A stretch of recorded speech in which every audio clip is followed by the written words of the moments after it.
Preface. Two kinds of men walk into every room, and every woman in it sorts them in about 4 seconds, long before a single word is spoken. The first kind wants something. You can read it on his body before you ever hear his voice. The lean toward her. The eyes that flick over for approval after every sentence he says. The laugh that lands a half beat too early at whatever she said. Because he is not laughing, he is applauding. He is auditioning, and he does not even know it, and she knows it instantly. The way you feel a cold draft under a door, and something in her quietly closes. The second kind wants nothing. He would be just as content if every woman in that room dissolved into smoke. His attention is somewhere else, on his friends, on his work, on some private thought, and he could not be less concerned with being chosen. And that man, the one who is not reaching, not performing, not waiting for a verdict, is the one they orbit all night without ever understanding why. I am going to turn you into the second man, not the costume of him, the real thing, all the way down. For most of a decade, I was the first man, and I need you to understand how completely I was him, because otherwise you will decide this was written by someone it came easy to, and you will throw it away. It did not come easy to. Nothing about it came easy. I was the man who texted back in 9 seconds and hated himself for it. I was the one who memorized her coffee order and her sister's birthday and the name of the dog she had when she was 11, and I laid all of it at her feet like tribute at a temple, and the temple never once spoke back. I chased. I explained myself to women who had not asked. I apologized for things that were not wrong.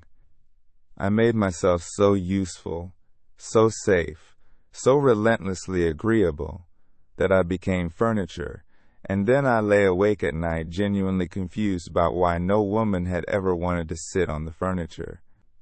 If any of that stings, good. The sting is recognition, and recognition is the first honest thing that has happened to you in a long time. Here is the truth that broke it open for me, and it is the first hard thing I am going to make you swallow, so swallow it now and let it cut.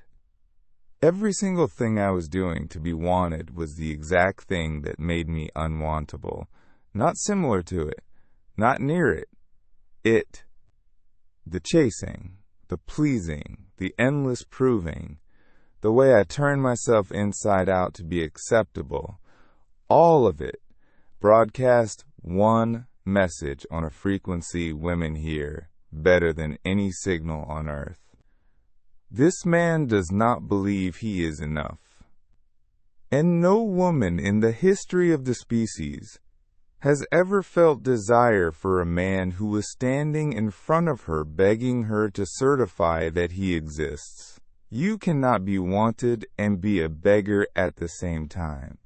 Pick one. You have been picking beggar your whole life and blaming the women for not loving the beggar.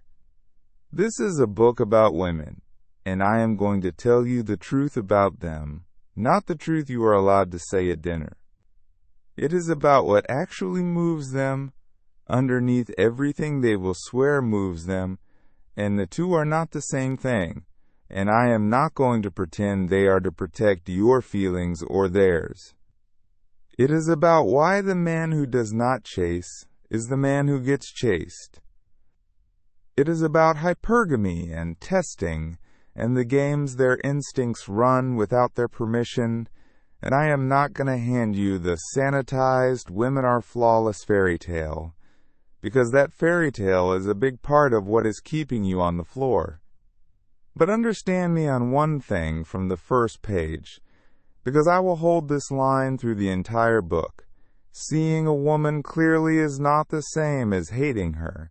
The men who turn this knowledge into contempt are the men who could not handle it, the ones it broke instead of built, and we are going to leave them behind in Chapter 5 where they belong. And I did not just guess at any of this. When my life finally hit the floor, I did something most men in pain never do.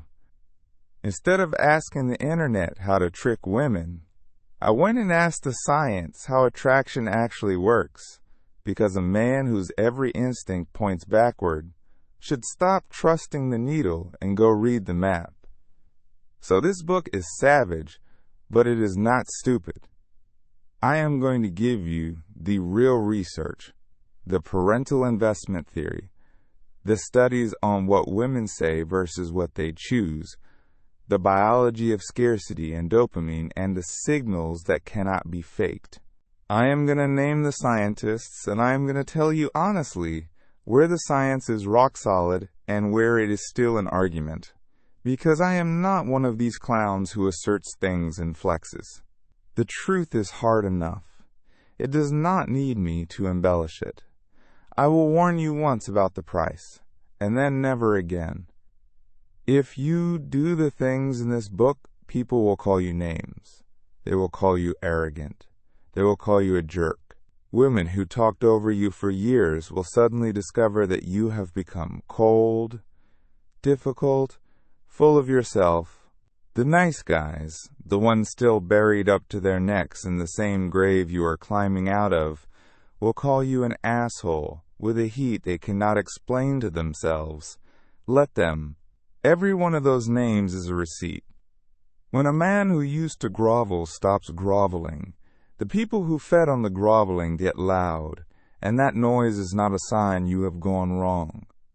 It is the sound of you finally becoming expensive. A man that everyone approves of is a man who has never once chosen himself over their comfort, and that man goes home alone and calls it being nice. Now hear what I am not going to do, because it matters as much as what I am. I am not going to teach you to lie to women, to run scripts on them, to neg them, to manufacture their insecurity, to treat them as targets or trophies or scalps on a belt. That garbage is for weak men who want to feel strong by causing damage, and here is the part they never tell you. It does not even work, not for anything real, not for anything that lasts. It builds a life full of wreckage and no love in it. I am going to teach you something colder and 1,000 times more powerful than any trick, which is to genuinely stop needing what she has. Because a man who does not need it cannot be managed, cannot be strung along on a string, cannot be tested into a corner, and cannot be made to dance. And a man who cannot be made to dance is the only man she has ever actually wanted, from the cave until now. So we are going to build that man, from the foundation up, in the right order. First, I am going to show you the grave you are standing in, so you can never again mistake it for a virtue. Then I am going to give you the law that runs everything, and the biology underneath the law, until you cannot unsee it. Then we tear out the parasite the world taught you to call kindness. We make you the prize instead of the pitch. We cure the fever that lets one woman own your whole sky. And then, only then, once the inside is right, I take you out the door and teach you exactly how to move, how to approach, how to talk, how to lead. Inside first, because tactics on top of a beggar just make a well-dressed beggar, and we already tried that, and it did not work. You are going to stop auditioning for your own life. Chapter 1 is the grave I climbed out of, described in enough detail that you will see your own face at the bottom of it. Look hard. That is the point. Chapter 1. The Tryhard's Grave. I am going to show you a grave, and I need you to look hard, because it is your grave, and you are standing in it right now, holding the shovel, and calling it being a good man. I lived in that grave for 10 years. 10 years. So do not tell me I do not understand you. I understand you better than you understand yourself. because I was you with the volume turned all the way up, and I climbed out, and now I am reaching a hand down. Take it or keep digging. Your choice. It was always your choice. That is the first thing that is going to make you angry. It starts with a girl you decide is special before she has done one single thing to earn the word. For me, it was 19. Doesn't matter who she was. I have changed every detail. But I remember the exact machinery of what I did, because I ran that same machinery on every woman for the next decade. We talked at a party. Long conversation, easy, the kind you have when you are both hiding from the noise. And by the time I walked out, I had built a cathedral in my head with her on the altar. Understand what happened there. She spent 20 minutes with a guy who was easy to talk to. I knelt. I became a servant to a woman who had not asked for a servant and did not want one, and I did not even feel myself hit the floor. Watch what I did next, because it is the blueprint for how a man makes himself worthless. I made myself available. Always. Instantly. She texts at 11 at night, some nothing message, and I am there in 9 seconds, after staring at the phone for an hour praying it would light up. She is sad about another man, and there is always another man, and I am the shoulder. I told myself I was being patient. I told myself that if I stayed kind long enough, one day she would look up and finally see that the good one was standing right beside her the whole time. That is the great religion of the weak man, and I want you to renounce it today. The belief that women are won by accumulation. That if you just stack enough favors and enough loyalty high enough, the pile tips over and love falls out. It does not tip. There is no bottom to that scale. You can pour your entire 20s into it and it will take everything and, with no malice at all, ask for more. She married the man who made her cry. Of course she did. They usually do, and I was bitter about that for years before I understood it, and it is not the insult you think it is, and I will explain it properly later because it is one of the most important things in this book. At the wedding I helped park the cars. Sit in that. A young man in a borrowed suit, waving other men's cars into a field, watching the woman he served for years marry a man who had never parked a car for anyone in his life. I told myself I was being mature. I was being erased, and I paid for the privilege in gas money. Now here is where you think the story turns, and it does not, because I did exactly what you are planning to do right now. I decided the problem was my circumstances. Not enough yet, not built enough, not paid enough, not sharp enough, so I went and got the things. I spent my 20s assembling the resume of a desirable man like a boy gluing a model plane. I got the body, real iron, years of it, and I earned that, and I will never sneer at it. I got the money, not rich, but enough for the good jacket, and the confident dinner, and the trip that photographs well. Fix the teeth. Learn the wine. I built the entire package. The magazines and the forums swore was the answer, and I need you to hear what happened when I finished, because it is the single most important fact of my life.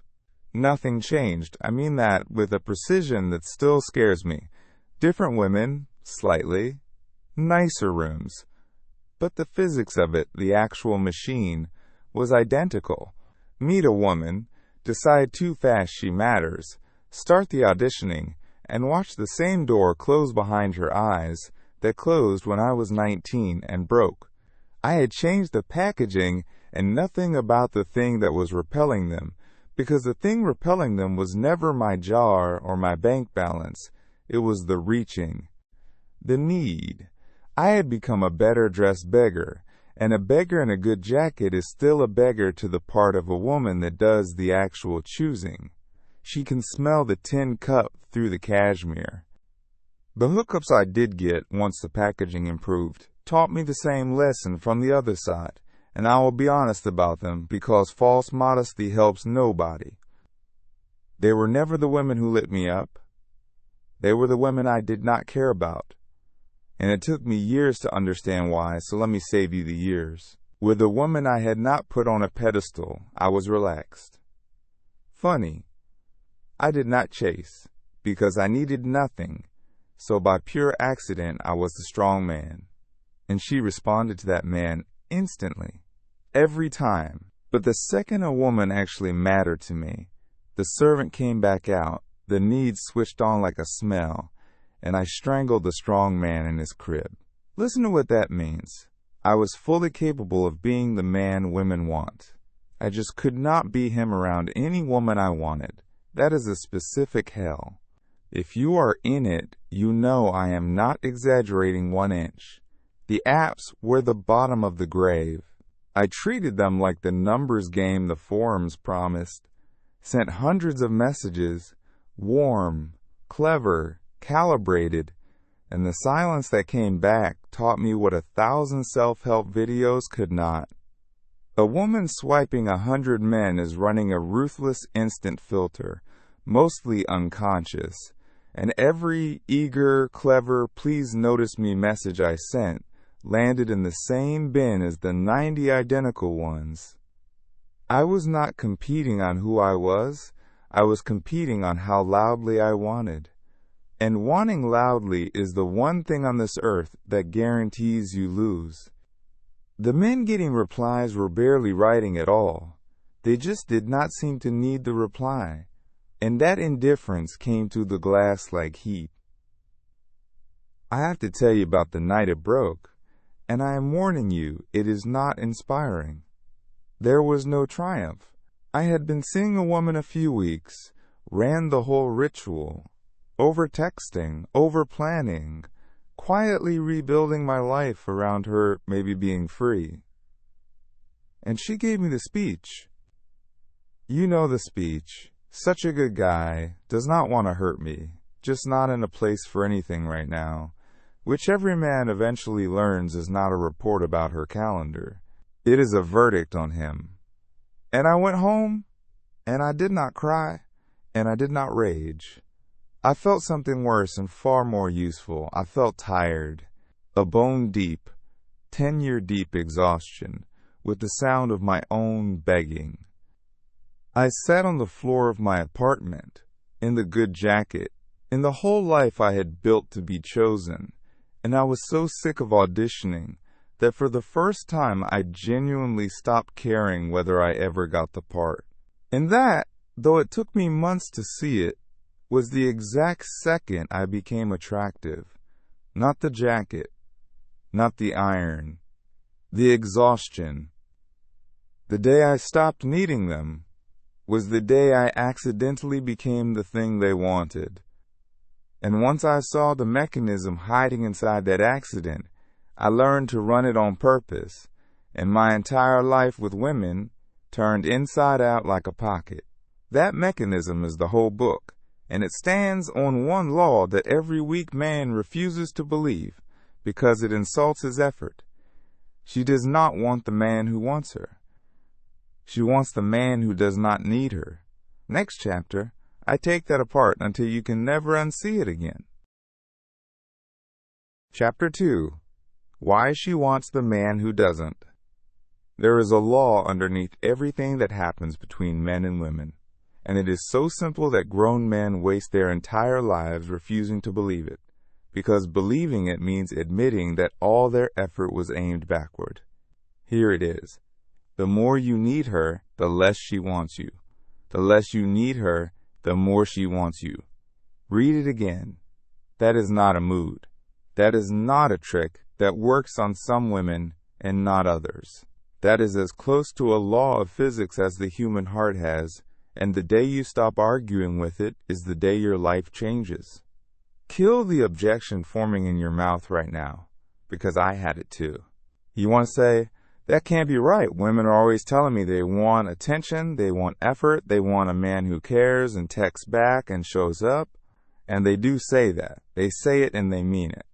So here's the distinction that is worth more than everything else in this book combined. And if you take one thing, take this.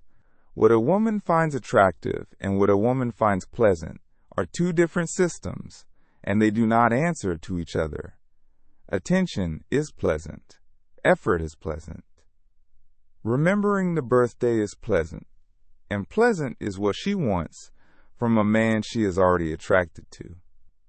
But pleasant has never once, in the history of the species, manufactured attraction where there was none. You cannot be nice enough to make her wet. I am sorry to be that blunt, but men have wasted decades not understanding that sentence, so I am going to make sure you never do. So where does attraction actually live? It lives in an older, dumber, more honest part of her, and that part is not asking whether you are kind. It is asking one question about every man it scans. Is this man the authority in his own life, or is he waiting for permission to exist? That is the whole test. Not your face, not your salary, whether you are the author of your life or a supplicant in it. And here is the cruel elegance. Every needy thing you do to win her is a signed confession that the answer is supplicant. You rearrange your night the second she might be free. You just told her your time has no authority of its own. You swallow your real opinion because it might cost her approval. You just told her your mind has no authority of its own. She pulls back. And you chase. You just told her your entire emotional state is her puppet, and she is holding the strings. You think you are showing her love. You are showing her you have no throne, and no woman alive can desire a king with no throne, no matter how kind the man standing in the empty throne room is. Let me give this a spine of real science, because I am not one of these clowns who just asserts things and flexes. Psychology has a name for the machinery under all of this, and it is called attachment. A researcher named John Bowlby and a psychologist named Mary Ainsworth mapped it out, and later people carried it straight into adult love, and it is one of the most reliable frameworks in the whole field. Some people have what is called an anxious attachment style. When they feel the other person pulling away, they panic. And the panic produces behavior. Protest behavior, they call it. The frantic texting. The need for constant reassurance. The clinging. Now here is the knife. Anxious protest behavior is not just unattractive by accident. It is a loud broadcast of low value because it screams that you believe you cannot replace her, that she is scarce and you are not, that you are holding on because you do not think you could get another. An attraction runs in the opposite direction of that signal every single time. The man who is secure, who does not spiral when she goes quiet, who has no protest behavior in him because there is no panic to protest with, is broadcasting the opposite, and she feels it in her body before her mind has a word for it. There is an even deeper piece of biology here, and it is my favorite, because it explains why fake indifference never works. There is a principle in evolutionary biology called the handicap principle, from a scientist named Amatz Zahavi, and it is about which signals animals actually believe. The idea is that a signal is only trusted if it is expensive, if it will be costly or impossible to fake. The peacock's absurd tail is trusted precisely because a sick, weak bird could not afford to grow it. Now apply that to you. Your indifference is a signal, and a woman's instincts are exquisitely tuned to tell the real thing from the counterfeit, because for 2 million years, the women who got fooled by cheap signals bet on the wrong men and paid for it. Genuine non-neediness is a handicap signal. It says, I can afford to not need you, because I have options and a full life and a self that does not depend on you, and only a genuinely high-value man can afford that. That is why it lands. And it is exactly why the man who fakes it, who waits the strategic hour to text back while his guts scream, gets caught. Because a cheap imitation of an expensive signal is detectable, and she detects it, and now you are needy and a bad actor on top of it. Let me tell you about the woman I will call the one who moved in and out, because she taught me the law with her own hands. When I met her, I was still in the exhaustion from the last chapter, the good exhaustion, where I had stopped auditioning. So I did everything right by nature and everything wrong by the religion of the nice guy. She would go dark for 2 days, and the old me would have died 1,000 deaths and sent the little test joke, then the second one, then the paragraph. The tired me did not have the energy to care, so I just lived my 2 days. And she came back louder every time. She would float some comment about another man who wanted her. A small test, and the old me would have flinched and gone quietly wounded. The tired me genuinely thought, good for you, and said something close to it, and I watched her recalibrate in real time, watched her lean in, because I had passed a test I did not even know I was taking. And I passed it not with a line, but with real indifference she could not fake detect, because it was not fake. And I am going to be critical here, because you told yourself women are these delicate, rational creatures who reward good behavior, and that fairy tale is part of what is keeping you weak.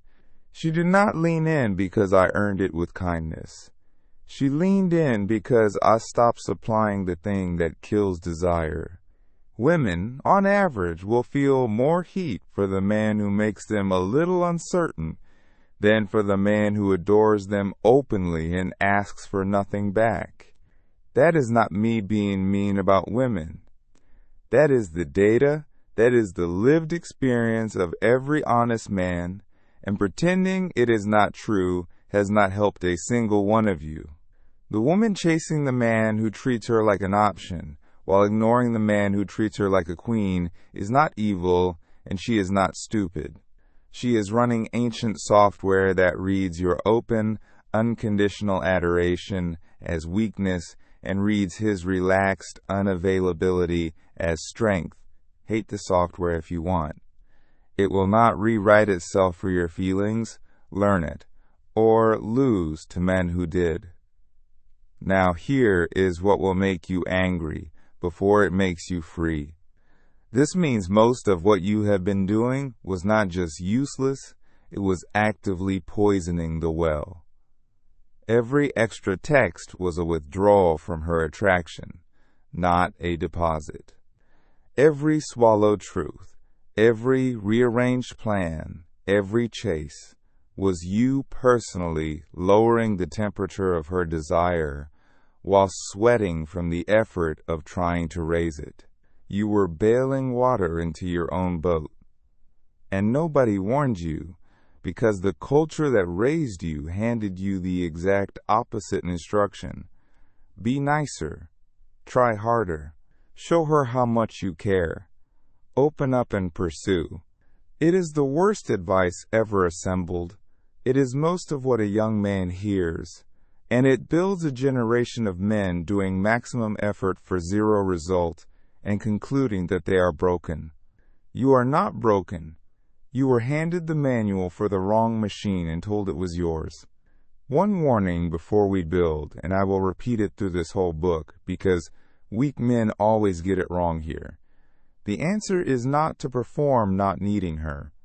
It is not to act cold. She will catch the act, we just covered why. The signal has to be expensive and real. So I am not going to teach you to fake indifference. I am going to teach you to actually not need her from the foundation up by building a self and a life that generate their own worth.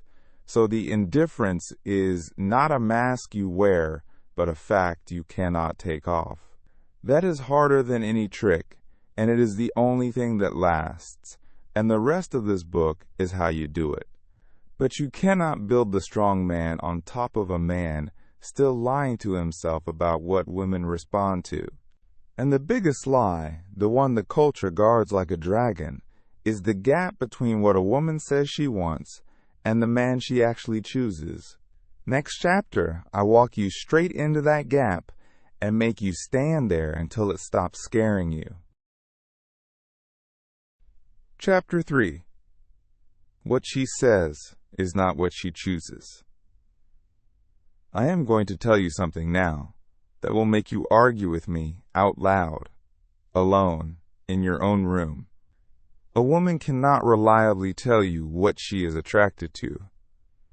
She will tell you. She will tell you with total sincerity, in great detail, and she will believe every word, and it will be close to useless as a guide to who she actually wants. This is not me calling women liars. Stay with me, because the men who take this the lazy way turn it into hatred and stay losers forever. It is not a claim about female dishonesty. It is a claim about human self-knowledge, and men are just as blind about their own, and once you understand it, you will stop studying for the wrong exam, which is the exam you have failed your entire life. Here is the proof, because I do not ask you to take my word for anything in this book. I bring receipts.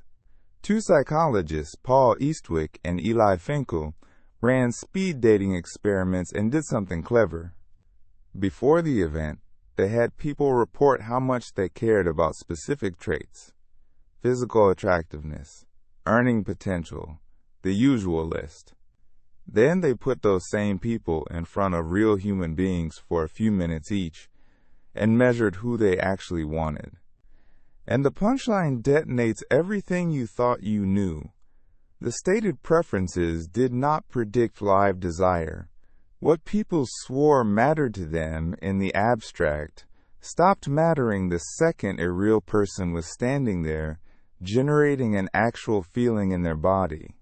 The list she gave the clipboard and the pull she felt in the room were two different systems, filed in two different drawers, and the drawer she can describe to you is not the drawer that does the choosing. Sit in what that means for the wreckage of your dating life. Every time a woman told you the kind of man she was looking for, and you, good obedient beggar, went and tried to become that man, you were reshaping yourself to fit a blueprint that does not even run her. You studied for the wrong exam. You memorized the wrong book. She said she wanted someone stable, sensitive, communicative, a great listener.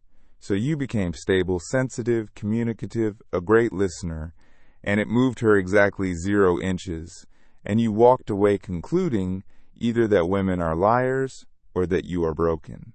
Neither is true, and both conclusions kept you stuck. You simply mistook her self-report for her operating system. The self-report is real. It is sincere. It describes the man she wants to want, the man she would be proud to bring home, the man who makes rational sense on paper. But desire is not written in the department of rational sense. It is written in an older, dumber facility in the back, and that facility has requirements the front office has never even heard of.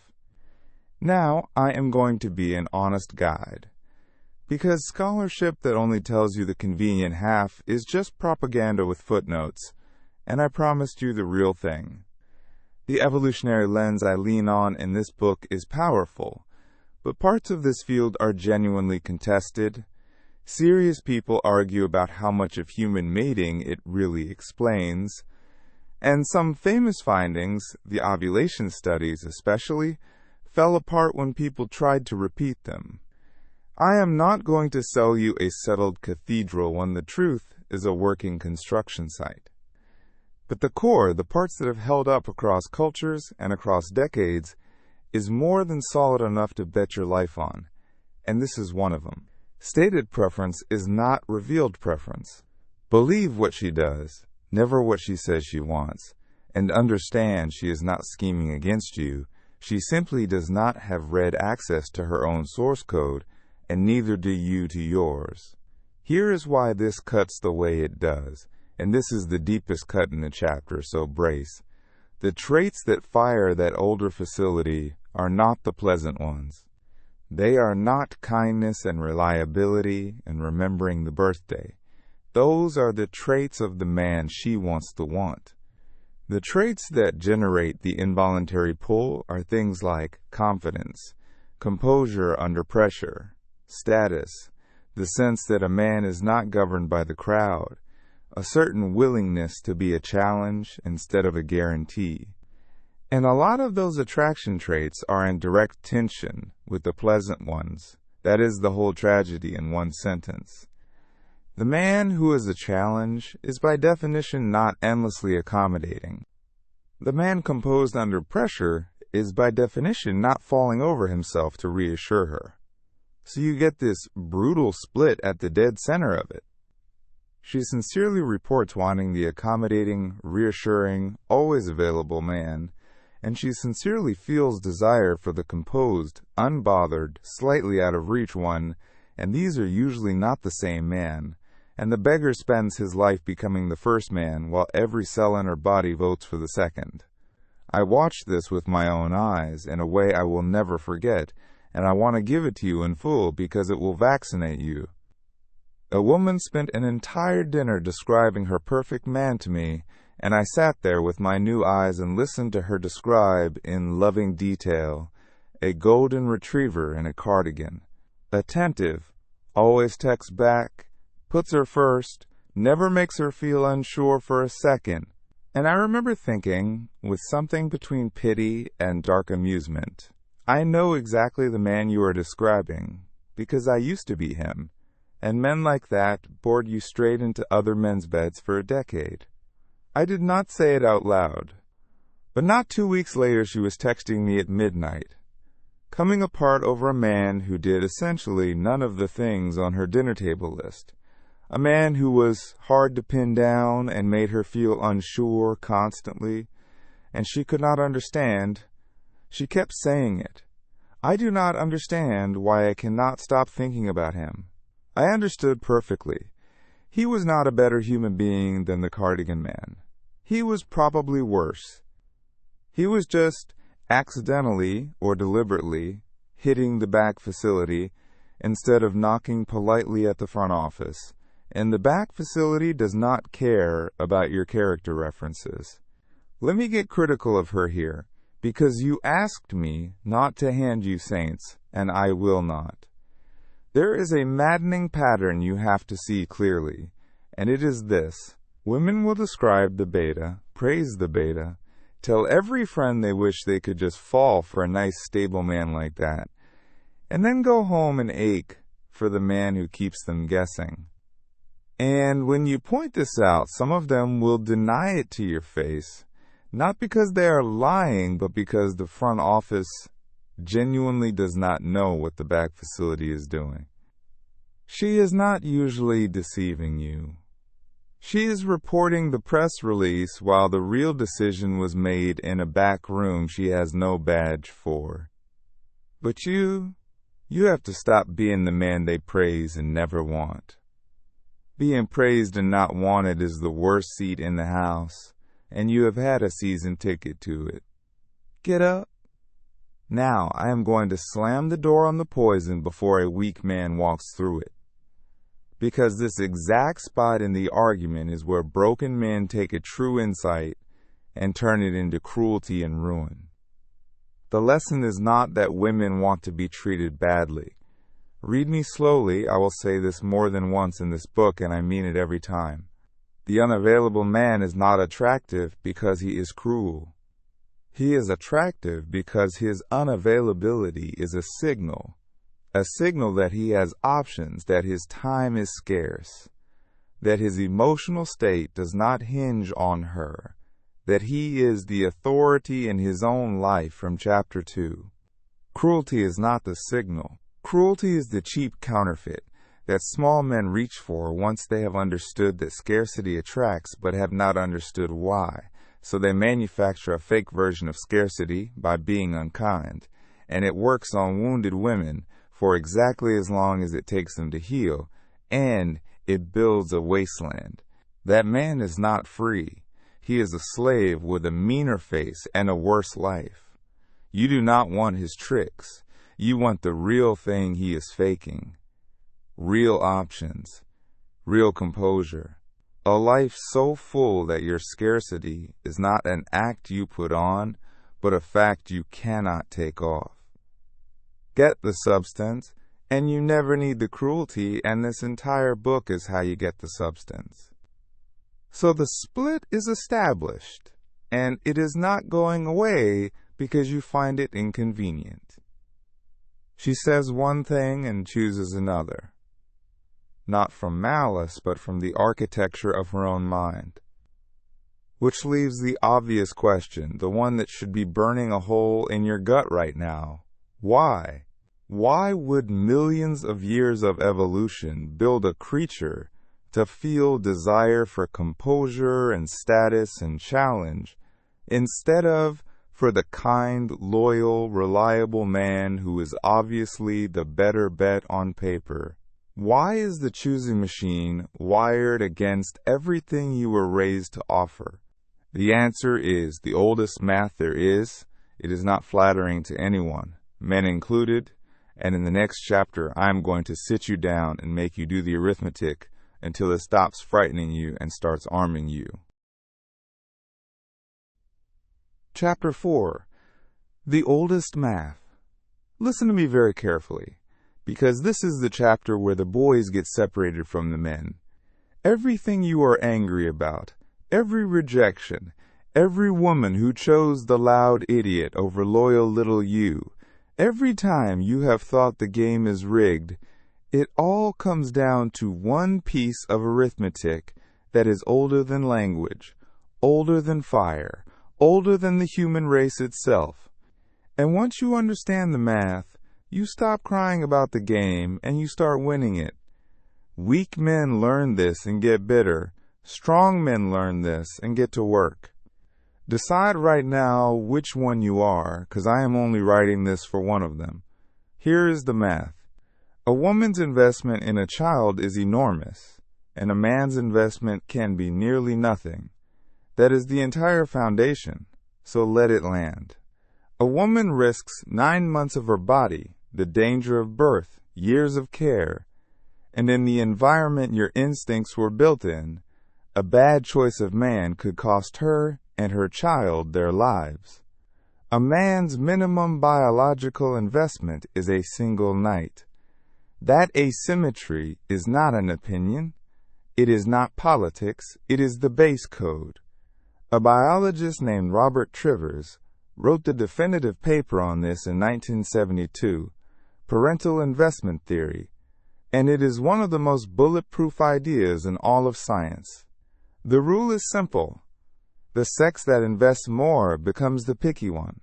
The sex that invests less has to compete for the picky one's attention.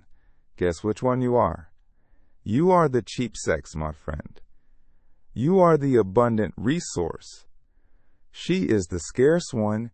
She is the buyer, and you have spent your whole life behaving like the buyer, while wondering why you keep getting treated like inventory nobody wants to purchase. Go back further. Angus Bateman, Fruit Flies, 1948.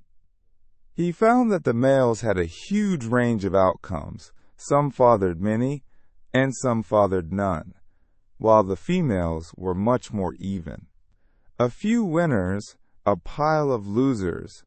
That is the male experience of reproduction across most of the animal kingdom. And yes, people have argued about Bateman's exact numbers since. I told you I would flag the fights, but the pattern holds everywhere you look.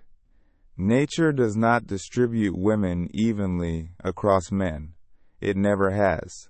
It stacks them on the men who win, and it leaves the rest with nothing. And it feels unfair because it is unfair, and the universe did not ask you to sign off on it. So you have two options. Whine about the unfairness like a broke man whining about rich men, or become one of the men it stacks the deck for. I did not write this book for the whiners. Now, what does the picky sex select for? This is where you shut up and pay attention, because this is the specification sheet for the man you are about to become. David Buss ran a study across 37 cultures, tens of thousands of people, every continent. And the pattern repeated everywhere, regardless of religion or politics or economy. Women on average placed more weight on a man's status, his resources, his ambition, his capacity to rise. Not because women are gold diggers, spare me the lazy take. Because for 2 million years, the woman who bet on the man going nowhere buried more children than the woman who bet on the man going somewhere. Her attraction to your ambition is not shallow. It is a survival instinct with a body count behind it. When she loses interest in the man with no drive, no direction, no fire, that is not cruelty.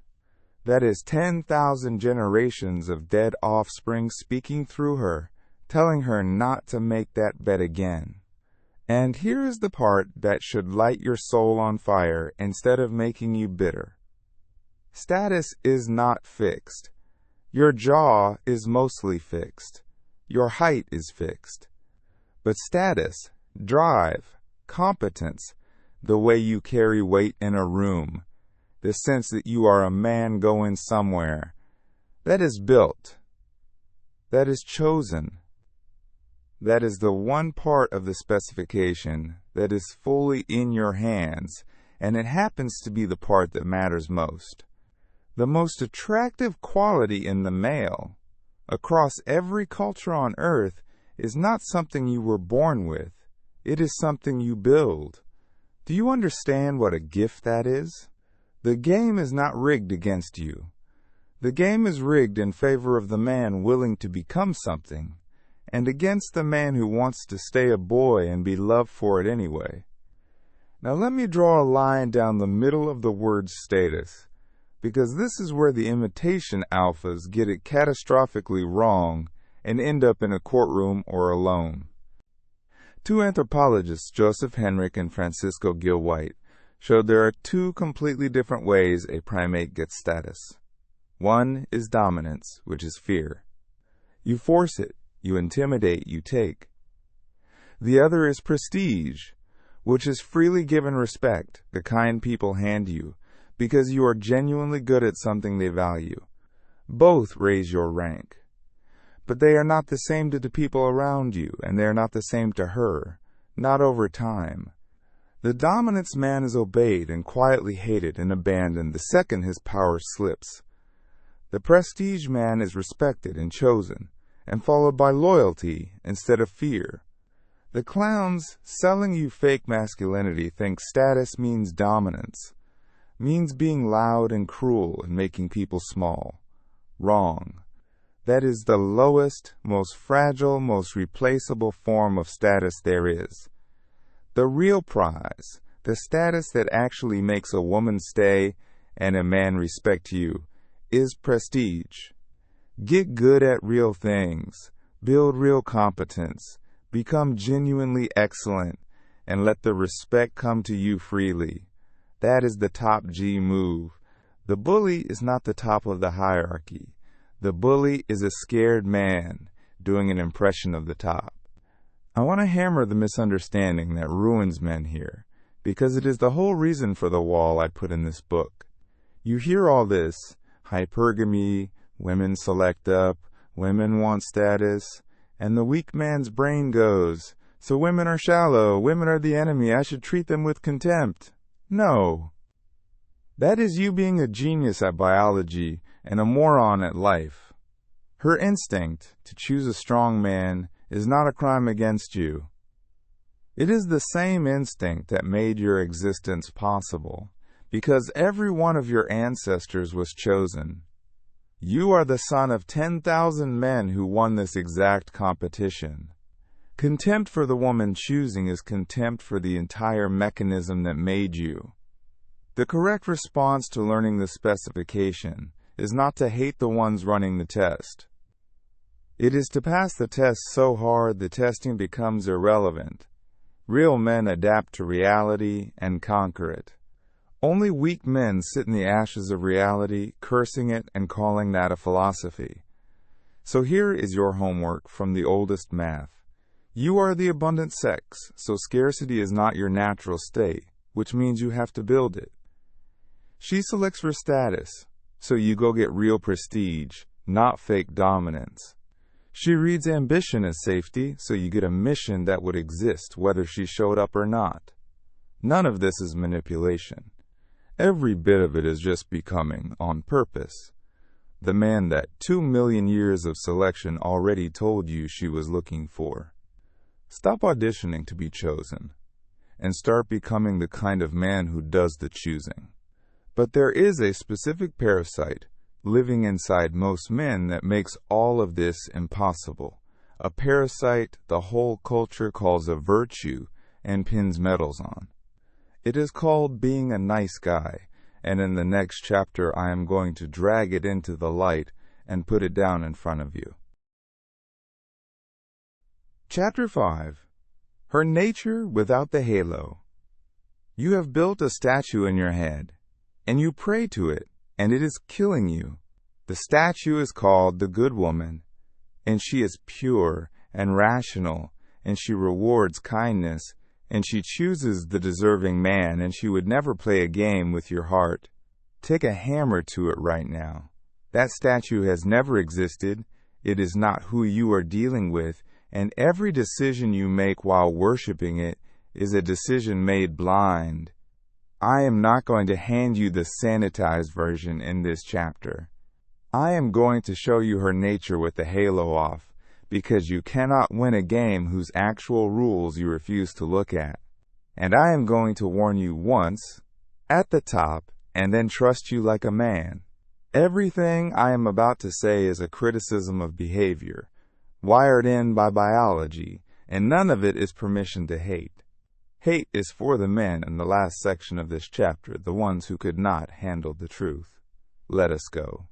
Start with the ugliest one, the one that made you bitter before you had a word for it.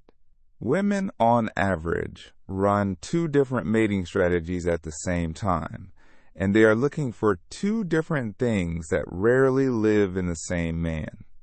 The science calls it sexual strategies theory. David Buss and David Schmidt laid it out, and it splits into a long game and a short game.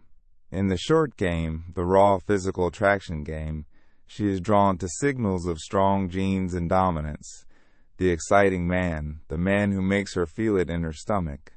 In the long game, she wants investment, safety, provision, the man who will stay and build. And here is the guillotine. There is a well-known and yes, still argued over hypothesis that a woman's ideal is to get the genes from one kind of man and the investment from another. The exciting man for the fire, the reliable man for the roof. You have felt this your whole life. You were the roof. You were never the fire. You were the man she called, crying about the man who gave her the fire. And you thought if you just kept being a good enough roof, she would eventually feel the fire for you. And she never did, because roofs do not produce fire. That is not what a roof is for. That is not her being evil. That is a survival algorithm that buried fewer children. But you had better see it clearly, because as long as you are trying to earn fire with roofing, you will lose every time. Next, she is testing you, constantly, and mostly without knowing she is doing it. Men hear this and get paranoid. Do not get paranoid, get educated. A woman throws out little challenges, provocations, moments of drama, sudden coldness, a comment designed to knock you slightly off balance, and she is not doing it to be cruel. She is doing it because she needs to know if your strength is real or a costume, and the only way to find out is to push on it and see if it holds. Think about it from the cold logic of survival. A man can seem strong for one evening. Anyone can act confident over dinner. So her instincts evolved to poke, to test the frame, to see whether the calm breaks under pressure. Because the man whose calm is real is a safe bet, and the man whose calm shatters the moment she pushes is a liability pretending to be an asset. Every test she runs, she is secretly hoping you pass, because a man who passes is rare and valuable. The nice guy fails these tests instantly, every time, because the second she pushes, he gets wounded or defensive, or he folds and apologizes, and each of those confirms the frame was a costume. We will spend a whole chapter on passing them. For now, just understand, the drama is not random, the drama is an interview, and you have been failing the interview and calling her crazy. Now, the one that will really sting. The orbiters. She keeps men around. Men she has no intention of ever choosing. Men who provide attention and validation and rides to the airport and a shoulder to cry on, and she keeps them warm without ever giving them what they are actually there for. Red pill men call them orbiters, and they are cruel about it. And I am not going to be cruel, but I am not going to lie to you either.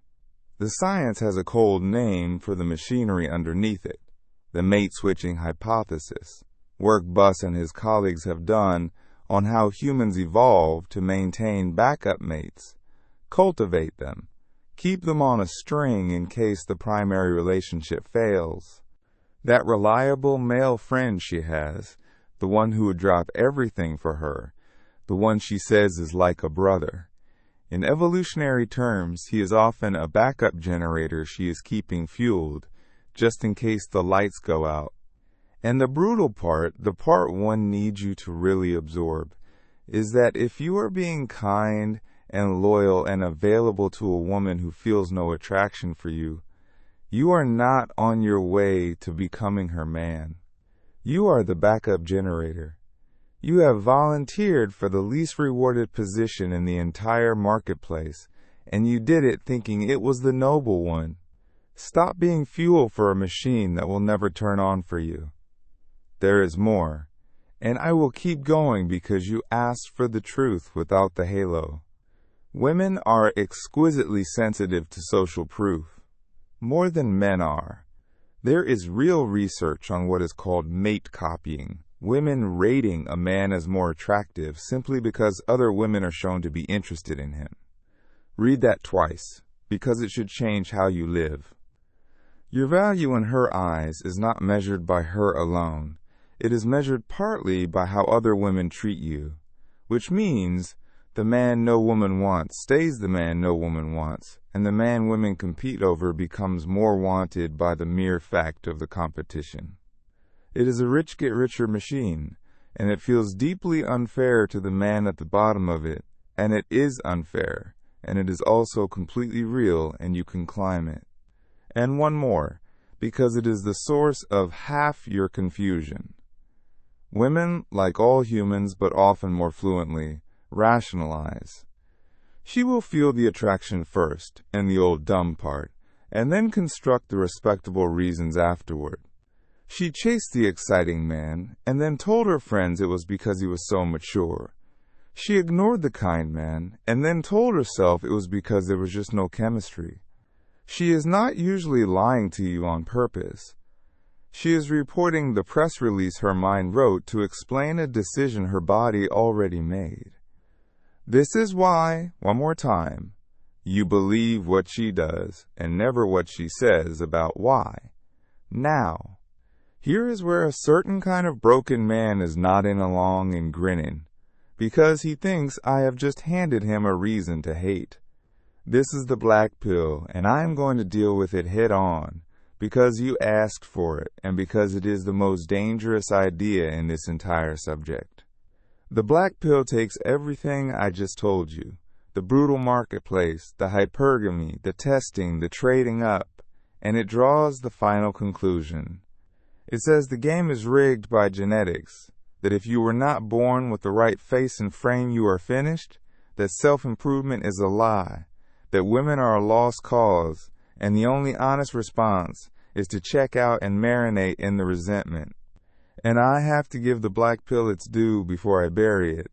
It is right about the diagnosis. Biology is savage. The marketplace is unequal. Attraction is largely involuntary, and it does not care about your feelings or your fairness. On the hard facts, the black pill is not lying to you the way the culture is lying to you. That is exactly why it is so seductive to a man in pain. But here is where it is dead wrong, and where it exposes itself as a philosophy for cowards. It takes the hard diagnosis and it prescribes surrender. It gets the savage truth and it lies down in it. Understand what that actually is. It is a man who was handed the same brutal reality I just handed you, and instead of training, instead of building, instead of climbing the rich get richer machine, he decided to sit at the bottom of it and blame the machine and call his surrender a form of intelligence. The black pill is the loser's cope wearing the costume of the realist, because here is the fact that detonates the whole thing. The one variable that matters most: status, prestige, frame, the way you carry weight, drive, competence. The very things she selects for hardest are the built things, not the born things. The black pill has to pretend those do not matter, has to reduce everything to bone structure, because the moment it admits that the decisive traits are trainable, its entire case for giving up collapses. The men at the top of this were, overwhelmingly, not born there. They were forged. I was a car park attendant at a wedding. Do not tell me it is genetic. And the hatred, the contempt for women that the black pill runs on, that is not strength. That is the smell of a wound that never healed. A man does not hate what he has power over. He hates what has power over him. Your contempt for women would be a confession that they still own you. The strong man does not hate the ocean for being deep. He learns to swim, and then the depth is just where he lives. So take the red pill's clear eyes and refuse the black pill's coffin. See her nature exactly as it is, no halo, no hatred. Then go become the man that nature, in all its savagery, was built to choose. It starts by killing the thing inside you that has been sabotaging every step, the parasite the whole world told you was a virtue. Next chapter, we put the nice guy down for good. Chapter 6. Kill the nice guy. The most dangerous man in your life is not the bully who took your girl. It is the nice guy who lives inside your own skin, because he has convinced you that he is the good one, the moral one, the one who deserves to win, and that lie is the exact thing keeping you losing. I am going to kill him in this chapter, not wound him, kill him, and you are going to resist me, because you have spent your whole life being told he is a virtue, and I am about to tell you he is a coward wearing a halo. Good. Resistance means I found him. Let me define the nice guy precisely, because the word has been softened into meaninglessness. A nice guy is not a kind man. Hear that, it is the hinge of the whole chapter. Kindness and niceness are not the same thing, and they are frequently opposites. A kind man does good because he has values, and he can afford to.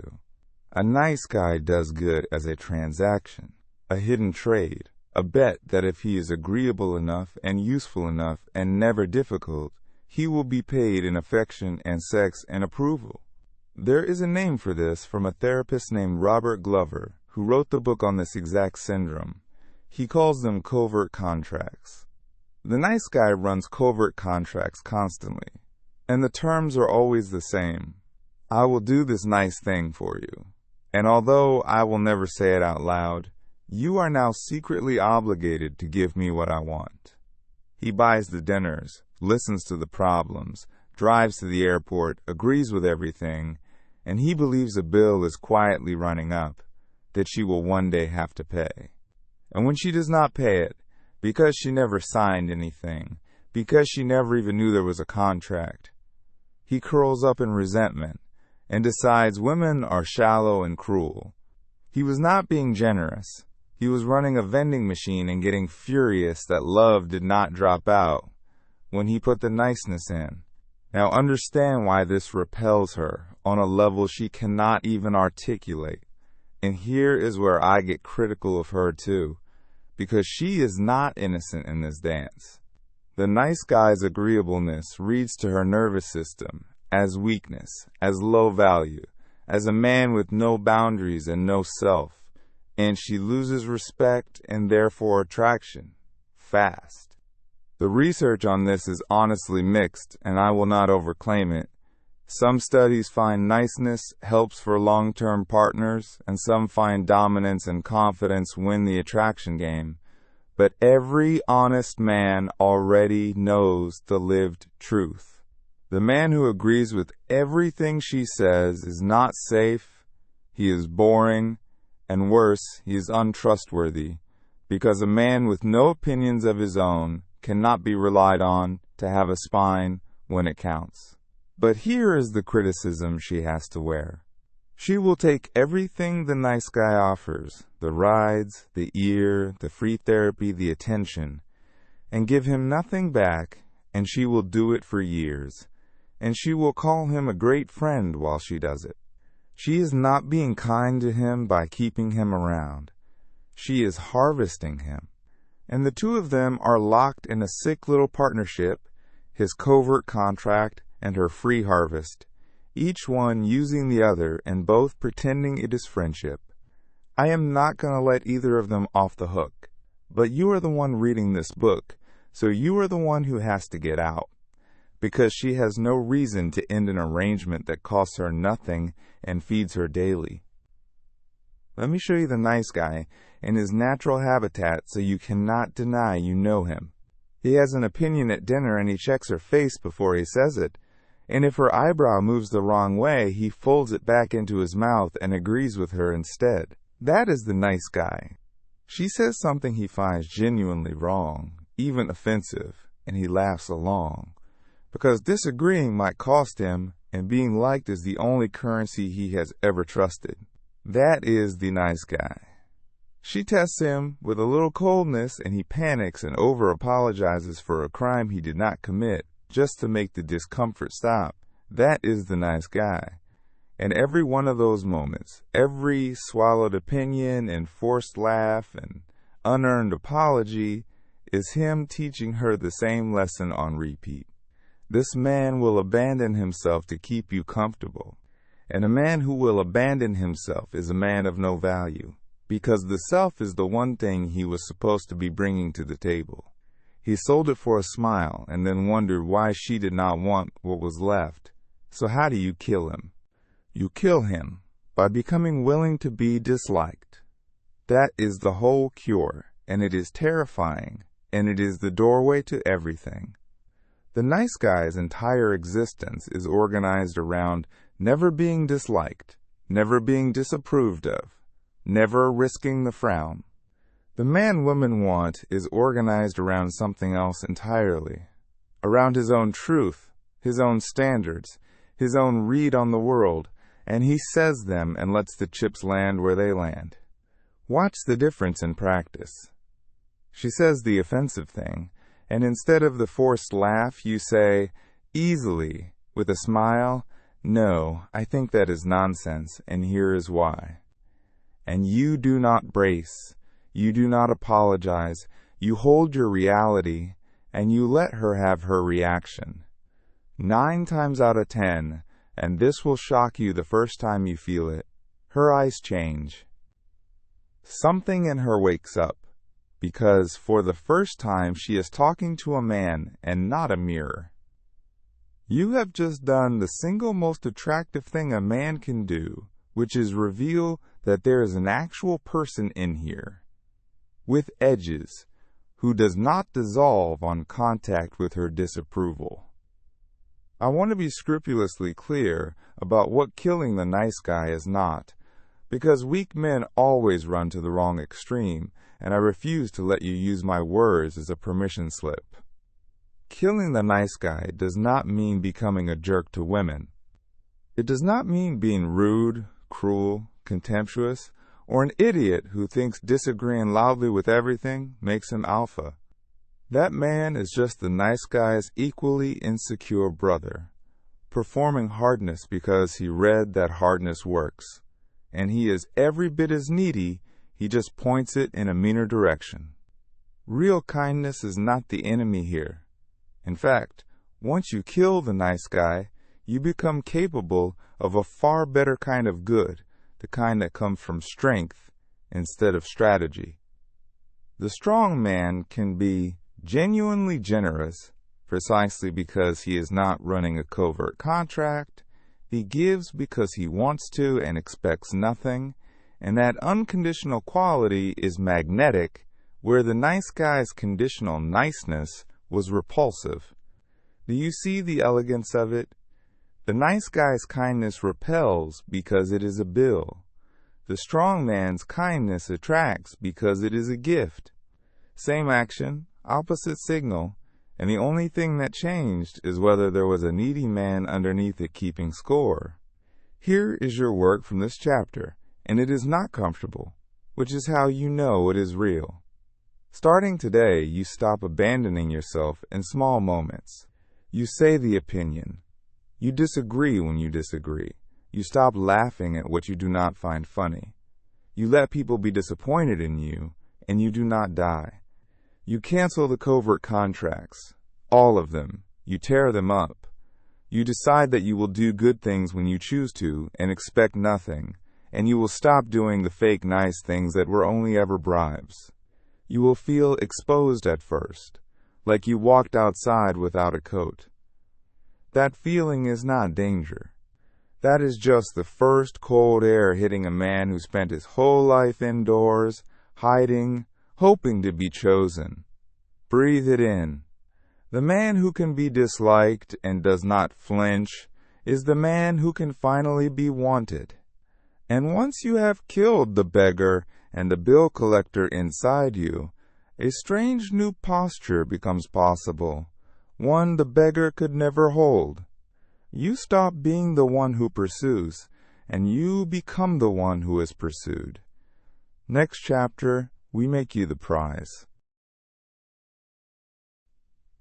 Chapter 7. Be the prize. Every man reading this has the buyer and the seller backward, and until you flip them, nothing works. You walk up to a woman like a salesman with a briefcase, opening the case, showing her the product, which is you, hoping she buys. That is the posture of a man who has decided in advance that she is the prize, and he is the pitch. Wrong. Fatally wrong. The prize is you. She is the one who has to qualify. And I am not telling you to believe this as a cute affirmation you mumble in the mirror.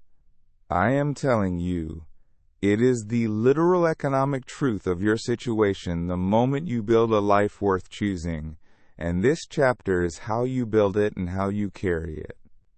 Start with the raw economics, because attraction obeys supply and demand like everything else that humans want. A thing that is abundant and easily gotten is cheap, and a thing that is scarce and in demand is expensive, and this is as true of men as it is of gold. The needy man makes himself infinitely abundant.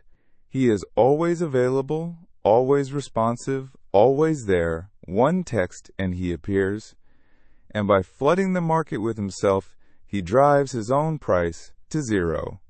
You cannot value what you cannot run out of. The man who is the prize is scarce, not as a trick, but because his time and attention genuinely are limited, because he has a life full of things that matter, because access to him actually costs something. And scarcity, real scarcity, is read by her instincts as value, automatically, before she has thought about it. This is not manipulation. It is what price is. You have been giving yourself away for free, and then feeling insulted that you were treated as worthless. Worthless is just the market price of free. Now let me give you the psychology, because there is a beautiful and slightly disturbing mechanism here. Psychologists have studied something called reactance from the work of Jack Brim, and the short version is that when a person perceives that a desirable option is becoming unavailable or restricted, they want it more. The wanting spikes, precisely because it might be taken away. There is even a famous finding people call the Romeo and Juliet effect, where couples whose parents interfered and tried to keep them apart reported more intense love, not less, the obstacle itself feeding the fire. Robert Cialdini built half his work on scarcity. For the same reason, we assign more value to what is less available. So understand what you do to a woman's attraction when you make yourself permanently, boringly, completely available. You remove all scarcity, all possibility of loss, all reactance, and her desire has nothing to push against, so it goes slack. And understand what the man who is the prize does without even trying. His life creates natural unavailability, natural moments where she is not the center, natural stakes, and her attraction stays taut because on some level she can feel that this is a man she could lose. Do not manufacture this with games. Build a life so full that the scarcity is simply true. Here is where I get critical of her nature again, because you needed to stop taking the wrong lesson. A woman, more than a man, wants the man that other people want. I told you about mate copying already, the research showing women rate a man as more attractive when other women are visibly interested. So the prize is not just scarce, he is demanded. He is pre-selected.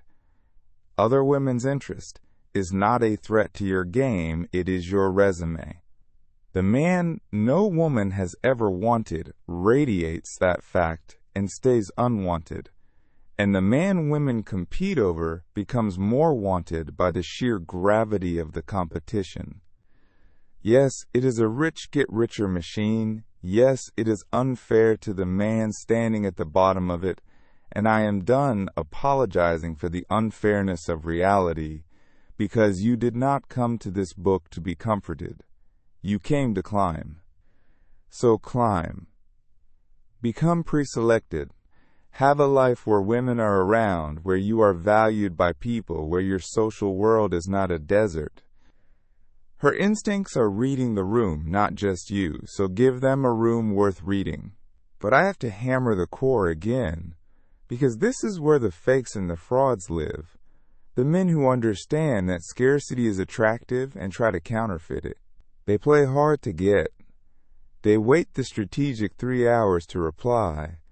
They pretend to be busy. They act aloof over dinner while dying inside. And it does not work, for the exact reason we covered with the handicap principle. The signal has to be expensive and real, or her instincts flag it as counterfeit.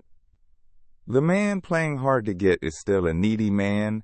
He has just added a layer of theater, and now he is needy and a liar, and she can feel both.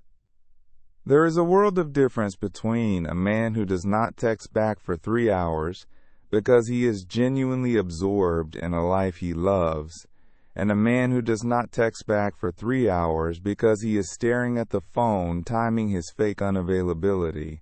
Same 3 hours. Opposite signal. One is a prize, the other is a beggar in a prize costume, and the costume is see-through. This is why every shortcut fails, and the only road is the long one. You do not act like the prize. You become the prize, and then the behavior takes care of itself because it is just you being you. Let me make the prize posture concrete, because abstractions do not change men. Specifics do. The prize does not chase a woman who goes cold, because chasing is what you do when you are the buyer, and he is not the buyer. He notices, he shrugs, he continues his life, and he lets her absence be her loss to correct. The prize does not blow up her phone, because his attention is valuable and he does not spray it around. The prize does not lower his standards to keep someone lukewarm, because a prize that anyone can win is not a prize. The prize does not reorganize his existence the moment she becomes available, because his existence has a spine of its own that does not bend for a maybe. And the prize qualifies her,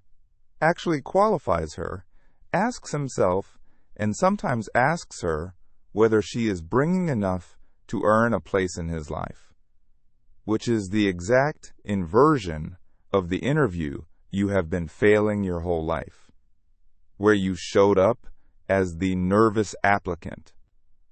Flip the interview. You are the one hiring now. Most people do not make the cut, and that is not arrogance. That is just what having a standard looks like from the outside. And here is the part that will freeze something in your chest if you let it. Becoming the prize is not about her at all. That is the secret hiding inside the whole thing. You do not build a full life, real competence, real friendships, real missions, real scarcity, in order to trick women into wanting you. You build it because it is the correct way to live for a man, and the attraction is a side effect, a byproduct, the exhaust of an engine that was running for its own reasons. The moment your self-worth is manufactured inside your own life instead of imported from her approval, you have become unmanipulable, unrejectable in the way that matters, because a rejection can no longer touch the source of your value, it can only decline a share of it. That is the unshakable ground the beggar never stands on, and it is the reason the prize can walk into any room and not need a single thing from anyone in it. That is power, not the fake dominance power from Chapter 4. The quiet, unbothered power of a man who already has what most men are begging women to give them. You cannot be this man, though, if a single woman can still take your whole world hostage. And most men have one, a specific woman who has become their entire sky, and until we cut her down to size, you will keep collapsing back into the beggar every time she reappears. That disease has a name, and the next chapter is the cure. Chapter 8. Onitis is the disease. There is a specific woman in your life right now, or there was, who became your entire sky. One woman, and somehow she got so large in your mind that she blocked out the sun, and every other woman on earth shrank into a gray blur behind her. You call it love. You have probably written poems about it in your head. I am going to tell you what it actually is, and you are going to hate me for about a chapter, and then you are going to be free of the single most crippling condition a man can carry. It is called one-itis, and it is not love. It is an addiction, it runs on the same brain chemistry as a slot machine, and it is destroying your frame every time she reappears. Let me name the disease precisely so you stop mistaking it for a virtue. Onitis is the state where one woman, usually one you have not even secured, becomes irrationally, cosmically important, elevated so far above her actual station that your entire emotional weather is determined by whether she smiled at you today. A psychologist named Dorothy Tenov studied this exact state decades ago and gave it a name: limerence. Not love, limerence. The obsessive, intrusive, involuntary fixation on another person, the constant mental replaying, the mood that rises and craters on the smallest signal from them, the way they colonize your thoughts until you cannot work, cannot sleep, cannot look at another woman without comparing her unfavorably to the one who has taken over your head. Tenov was clear that this is a distinct state, and any honest man who has been through it knows it does not feel like the calm, deep water of real love. It feels like a fever. it feels like being possessed. Because that is closer to what it is. Now here is the science that will detonate the romance of it, and I want you to really hold this because it is the master key. The fixation is not driven by how good she is. It is driven by how uncertain she is. Understand the machinery. There is a principle in behavioral psychology called intermittent reinforcement, and it is the most powerful conditioning schedule known to science.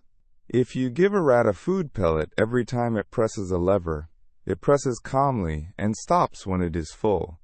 But if you give the pellet only sometimes, unpredictably, at random, the rat presses that lever like its life depends on it, obsessively, endlessly, far past reason.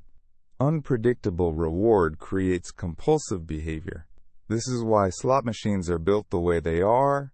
This is why they are the most addictive form of gambling ever designed. The reward is random, and so the wanting never switches off. And a woman who is hot then cold, who texts back lovingly then vanishes for 3 days, who gives you a magic night then acts like a stranger, is running you on exactly that schedule, usually without any idea she is doing it. She has become a slot machine, and you are the man who cannot walk away from the machine because it paid out once and it just might, pay out again. Go one layer deeper, into the actual chemical, because this is where it becomes undeniable. The neuroscientist Wolfram Schultz did the foundational work on dopamine, and the popular idea that dopamine is the pleasure chemical is wrong.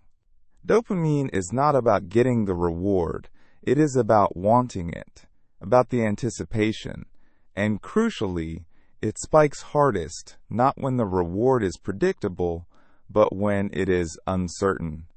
The biggest dopamine response happens in the presence of maybe. So a consistent, warm, available woman who reliably returns your affection produces a calm, low dopamine signal, pleasant but not gripping, and your idiot brain reads that calm as no chemistry.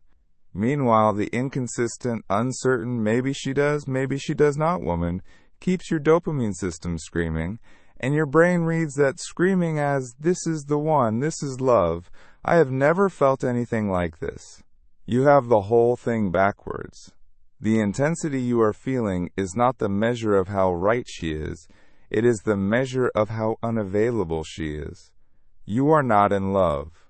You are in withdrawal, chasing the next unpredictable hit, and calling the craving devotion. I lived this, so do not think I am describing you from a comfortable distance. There was a woman, years into my climb, after I thought I had learned all of this, and she still nearly took me down, because Oneitis does not care how much theory you know. She was inconsistent in exactly the way that lights the fever. Brilliant nights, then silence. Deep talks, then a week of nothing.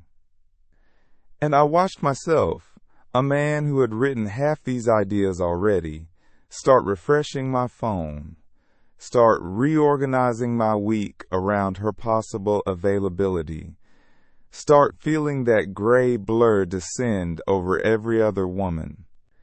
I had the fever again. And what saved me was not willpower. Willpower loses to dopamine every time. What saved me was that I had, by then, actually built the other thing. I had a life. I had options. I had a mission that did not care about her. So I could do the one thing that is the only real cure. And I want to give it to you now.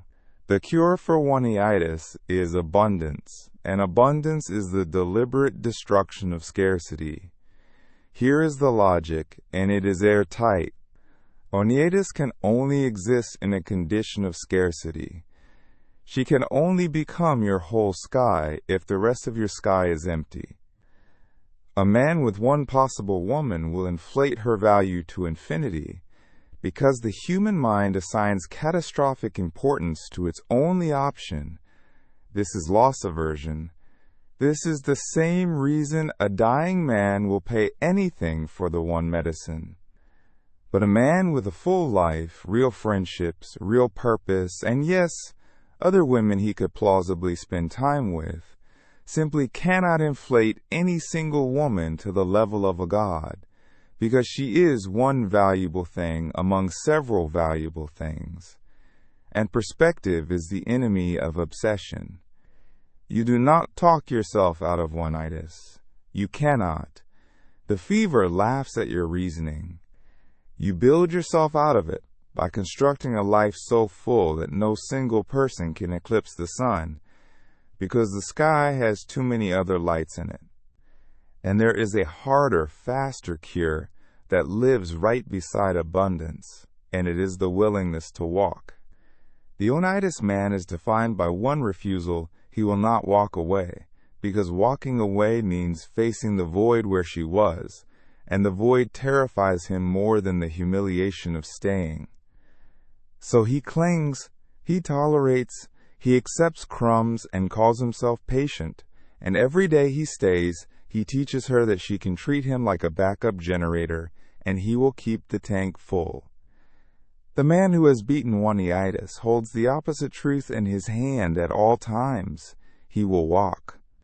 He would rather have the clean pain of an ending than the slow rot of being an option.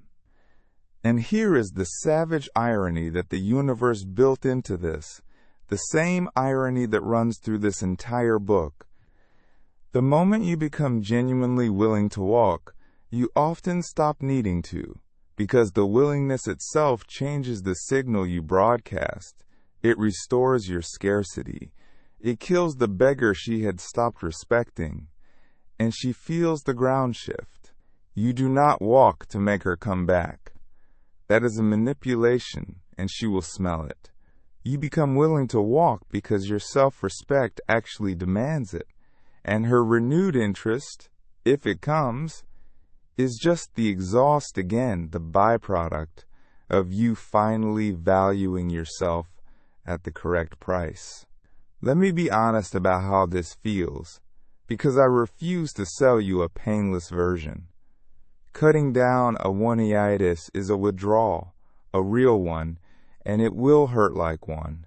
The first days without refreshing her name, without organizing your hope around her, will feel like a limb is missing, and the fever will send you 100 convincing lies about how she was different, how she was the one, how you will never feel this again.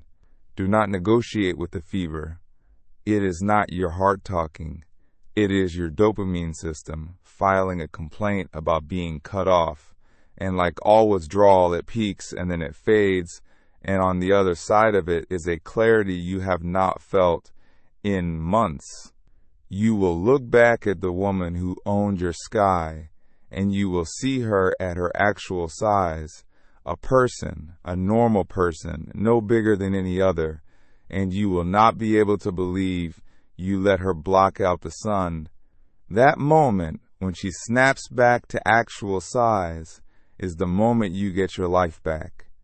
So kill the one-itis every time it rises, with abundance and with the willingness to walk.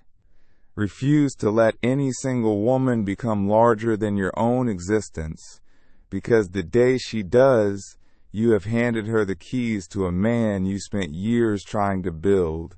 Guard the frame, guard the sky. And now that you can hold your ground, even against the woman who used to level you, you are finally ready to go out into the world and meet women from a position of strength instead of hunger. Next chapter, we walk out the door, and I teach you to approach. Chapter 9. The Approach. Everything up to now was the inside, and the inside had to come first, because tactics bolted onto a beggar just build a better-dressed beggar, and we already ran that experiment, and it failed. But now the inside is right, or it is getting right, and it is time to walk out the door and use your mouth and your body, because a strong man who never approaches dies with the same score as a coward.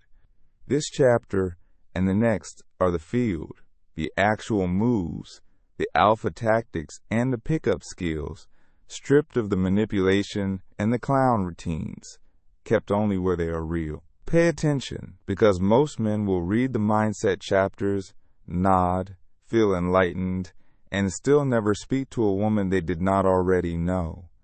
Do not be most men. Most men lose. Start with the thing standing between you and every woman you have ever wanted, the invisible wall.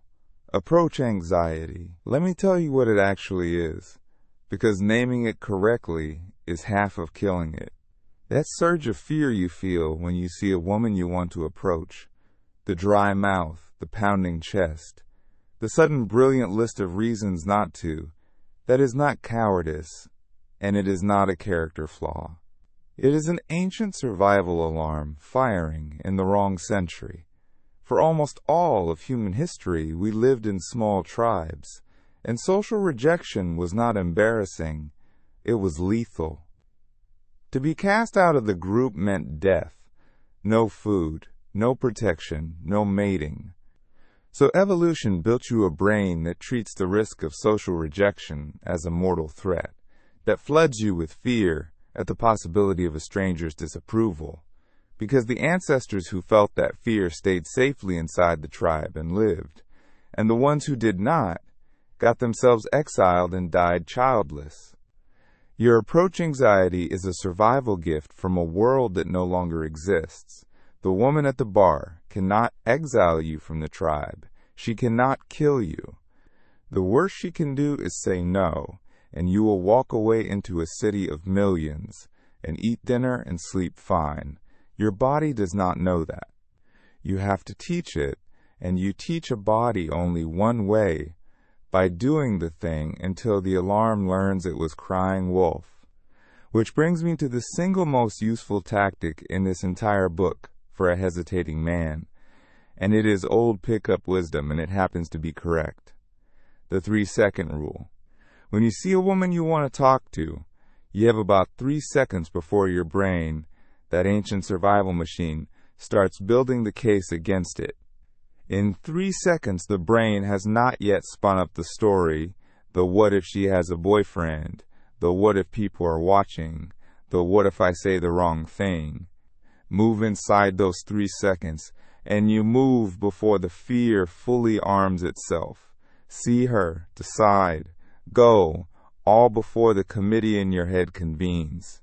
Every second you wait, the fear compounds, the story grows, the wall thickens, until the woman leaves and you tell yourself you would have if only. You would not have. Waiting is the decision to not approach dressed up as thinking about it. So you cut the wait to 3 seconds, and you make the legs move on account. And yes, it will feel insane the first 50 times, and then one day it will not, because the alarm will have finally learned the truth. Now, what do you actually say? Here is where I torch an entire industry. Because the pickup world sold a generation of desperate men, a library of canned routines, memorized stories, magic tricks, opinion openers, scripts to run on women like a con man running a card game. And I am telling you to throw all of it in the fire. Not because it is evil, though a lot of it curdled into manipulation, but because it is weak. Think about what a script actually is. A script is a man who does not trust that who he is enough, so he borrows a personality off the internet and performs it, terrified that the real him would fail. That is a beggar with a better vocabulary. The strong man does not run routines. Because he is not auditioning, remember he is the prize, and the prize does not need a magic sentence to justify walking up. So what do you say? You say something real. You say, I saw you from over there and I had to come say hello. You say, this is going to sound forward, but I find you striking and I wanted to meet you. Direct, honest, grounded. It works not because the words are clever, they are not, but because the frame underneath them is unmistakable. This is a man who knows what he wants and is not ashamed of wanting it. A man who will risk a clean rejection rather than skulk around hinting. That honesty is itself a costly signal. It takes real security to be that direct, and she reads the security instantly, long before she has even decided about you. But the words are maybe 10% of it, and this is what the script sellers never understood. She is not primarily processing your sentence. She is processing your body, your eyes, your voice, your nervous system, and those are broadcasting the truth even while your mouth says the right thing. So let me arm the rest of you. Your body first. The high-value man takes up space. He does not shrink. He does not fold his arms across himself, or round his shoulders inward, or make himself small to be less of a target. He stands like he has a right to the ground he is on, shoulders back, chest open, feet planted, rooted, and critically, he moves slowly. Slowness is one of the most reliable signals of status in the animal kingdom, and humans are animals. The anxious, low-status creature moves in quick, jerky, checking motions, fidgeting, scanning for threats. The dominant animal moves slowly because slowness says, I am not afraid, nothing here can hurt me, I have all the time in the world. I will be honest that some of the popular science on posture, the power-posing research, has been fought over and did not all replicate, so I will not oversell you a magic pose. But the deeper truth is not in dispute by anyone with eyes.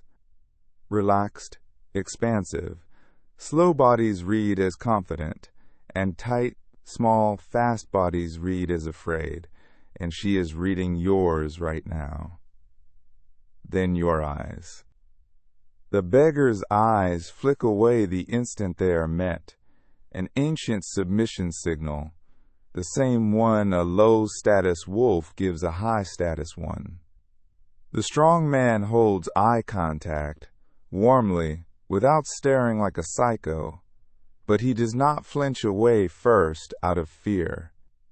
Holding a woman's gaze a beat longer than is comfortable, with a slight smile, is one of the most powerfully attractive things a man can do with his face, because it says, I am not intimidated by you or by this moment. Practice it until it is natural, because a man who cannot hold eye contact undoes every good word he says. Then your voice, and this one men neglect, and it costs them everything.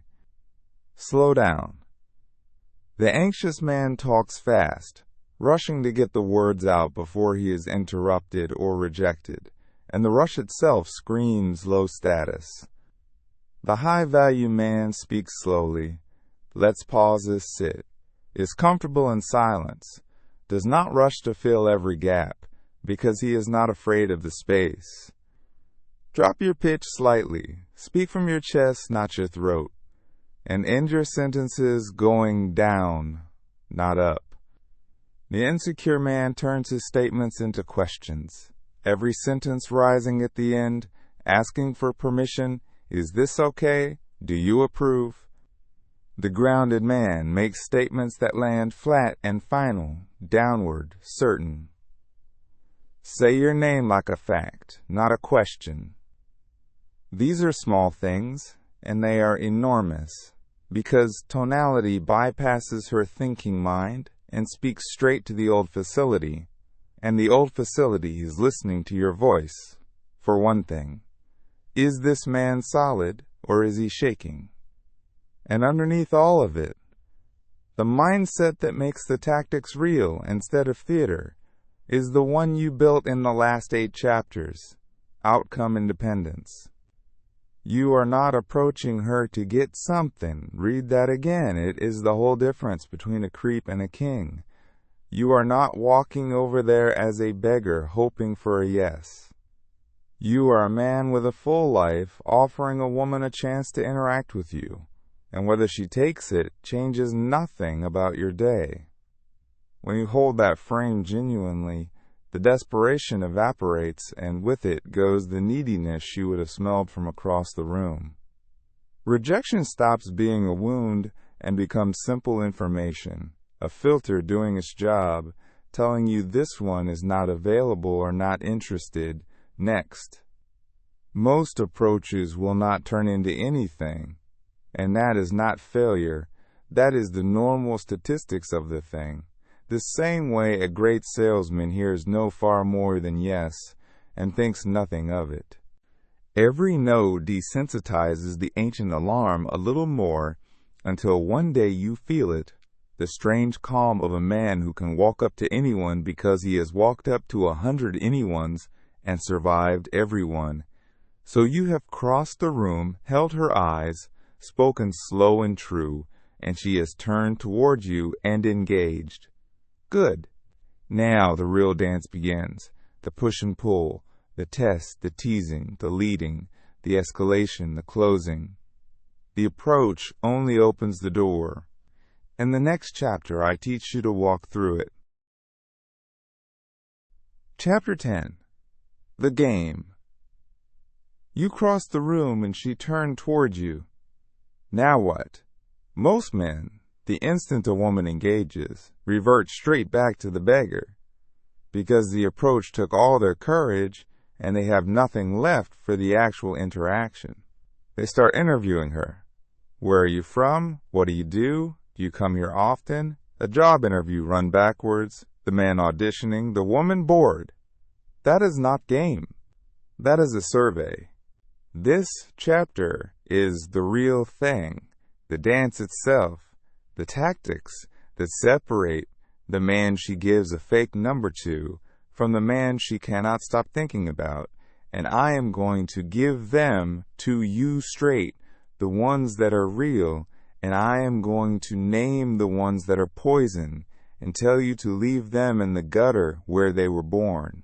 First, understand the two things you are building at once, because they pull in opposite directions, and the art is holding both. There is comfort, which is trust, ease, warmth, the sense that she is safe with you.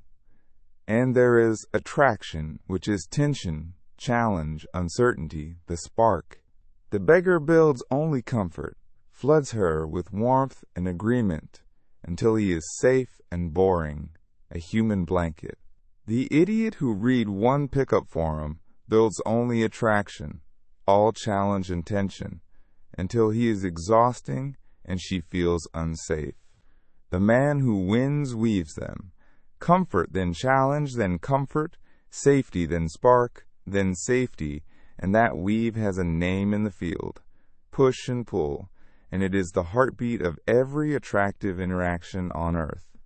Let me make push and pull real, because misunderstood it becomes cruelty, and understood it is just how a confident man who likes a woman naturally behaves.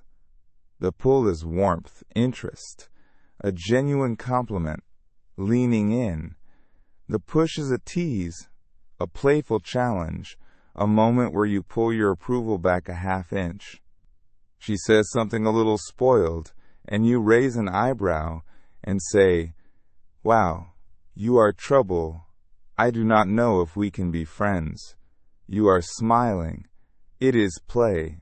But in that half second you did something the beggar never does. You signaled that your approval is not automatic, that she has to earn it, that you are evaluating her and not just hoping to be chosen. Then you pull back to warmth. That oscillation, and I told you the deep mechanism already in the one-itis chapter, is intermittent reinforcement, the unpredictable warmth that keeps the dopamine system engaged. But here is the moral line, and I want it carved in stone. You are not doing this to torture her or to manufacture an addiction and a wounded woman. You are doing it because it is the honest rhythm of a high-value man, a man who genuinely likes her. Pull, but genuinely will not fall at her feet. Push. The cruel man weaponizes the rhythm against a woman's insecurity to control her. The strong man simply is the rhythm, because it is the natural expression of liking someone without needing them. Same motion, and the difference between them is everything, and she can feel which one you are. Now teasing, the most underused tool the average man has. Teasing a woman, playfully, is one of the most attractive things you can do, and the reason is pure signal. When you tease a beautiful woman, gently mock her, refuse to treat her like a fragile trophy, you are broadcasting that you are not overwhelmed by her beauty, that you have been around attractive women, that she's going to have to be more than pretty to impress you. The beggar never teases. He is too afraid of losing the little approval he has, so he flatters and agrees and puts her on the pedestal, and the pedestal is a coffin. The teasing man communicates, without a word of it being explicit, I am not auditioning for you. If anything, you are auditioning for me. And that reversal is electric. Keep it light, keep it warm underneath, never cruel, never hitting a real insecurity. The target of a good tease is never her deep wound. It is her having ordered a boring drink, her being competitive at a game, her little vanities, the safe surface stuff.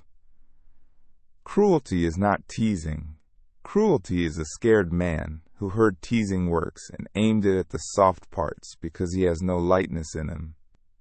Which brings me to the thing I promised to drag into the light and kill, negging.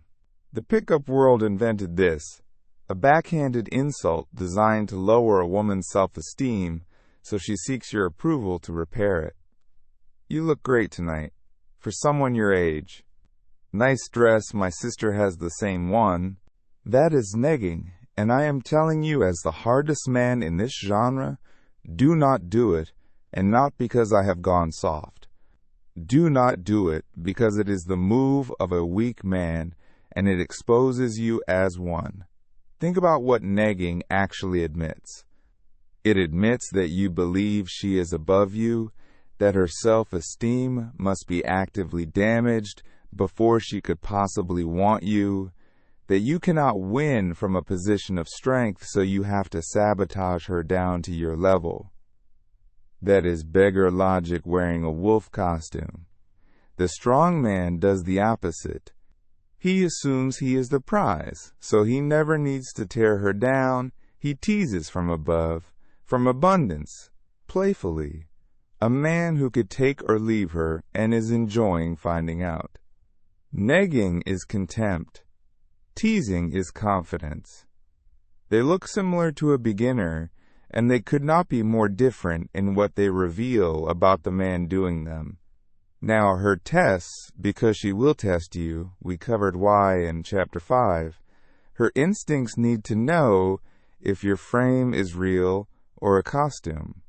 She will say something provocative, throw a little challenge, act unimpressed, drop a comment about another man, go suddenly cold. The beggar fails instantly. He gets defensive, or wounded, or he over-explains, or he folds and apologizes, every one of which confirms the frame was fake. The tool that passes almost every test is called agree and amplify, and it is beautiful. When she throws the test, you do not defend. You agree, and you exaggerate it into obvious absurdity, showing her the challenge did not even scratch you. She says, you are so full of yourself. You say, absolutely. I am the most arrogant man you will ever meet. I am honestly a nightmare. You should run now while you can. She says, I bet you say this to all the girls. You say, every single one. I have a spreadsheet. You are number 47 this week. You are smiling. What you have just demonstrated is that her test bounced off, that you are unshakable, that you have so much frame you can play with the accusation instead of flinching from it. That is what she was actually testing for, and you passed it not by arguing but by being unbothered enough to joke. Never get reactive to a test. Reactivity is the failure. The calm, playful non-answer is the pass. Now the one most men are missing entirely: leading. Attraction is not only about what you say, it is about whether you can take charge, decide, and move things forward. Because decisiveness is masculine and hesitation is not. The beggar asks, "What do you want to do? Where do you want to go? Is this okay? Is this okay? Is this okay?" handing her every decision. Because he is terrified of picking wrong and being blamed. Exhausting. A woman does not want to plan the interaction. She wants to be led through it by a man who knows where he is going. So you decide. You say, "Come on, this place is dead. I know somewhere better," and you move. You suggest the next thing. You set the direction. You handle the logistics. Leading also means leading the escalation, the physical progression, because attraction that never moves forward physically dies of old age, and she is usually not going to be the one to initiate. She is waiting to see if you have the spine to. And here, on escalation, I am going to be as clear and as serious as I am anywhere in this book, because this is where a weak man's misunderstanding stops being pathetic and starts being dangerous. Leading the physical escalation means you initiate confidently, and then you read her like your life depends on it, because a real man escalates and calibrates at the same time. You take her hand, you notice, does she hold on or pull away? You move closer, you notice, does she lean in or lean back? Escalation is a conversation, not a campaign, and she is answering with her body the whole time, and your job is to be listening so closely that you can move forward on a yes and stop instantly on a no. And when you get a no, a hesitation, a pullback, you respect it completely and immediately, with a smile, no sulking, no pressure, no guilt trip, because here is the thing: your outcome independence bought you. You do not need it. A man who needs it pressures, wheedles, pushes past her hesitation, because his whole night is riding on the outcome. A man who does not need it can take a no like it is nothing, because to him it is nothing, and paradoxically, that ease is what often turns the hesitation into a yes later, because she feels completely safe with a man who is genuinely fine either way. Pressuring a woman, wearing her down, pushing past resistance, is not a tactic in this book. It is the opposite of everything in this book. It is the act of a weak, needy, low-value man who could not generate a real yes, so he tried to manufacture a fake one, and it is beneath the man you are becoming, and it can destroy lives, hers and yours. The strong man hears no and moves on without a flicker, because he has abundance, and abundance is what makes a man safe. Let me also hand you social proof, because it does half the work before you open your mouth. We covered it. Women want the man other people value. So do not isolate yourself. Be the man with friends, with a warm, loud social world. Be seen being valued, laughing, connected, a little bit the center of things. When you bring a woman into a world where you are clearly respected and liked, her attraction climbs on its own, because her instincts are reading the room's verdict on you and using it as data.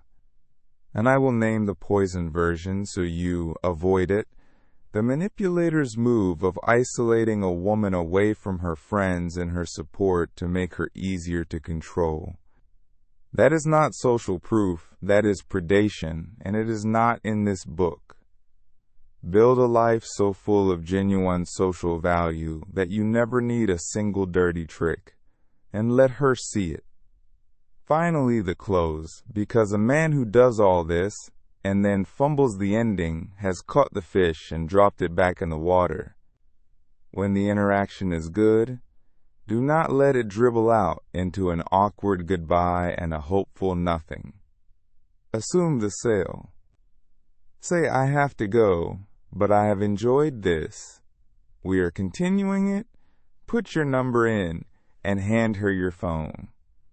Calm, warm, certain, downward tone, not a question, an assumption.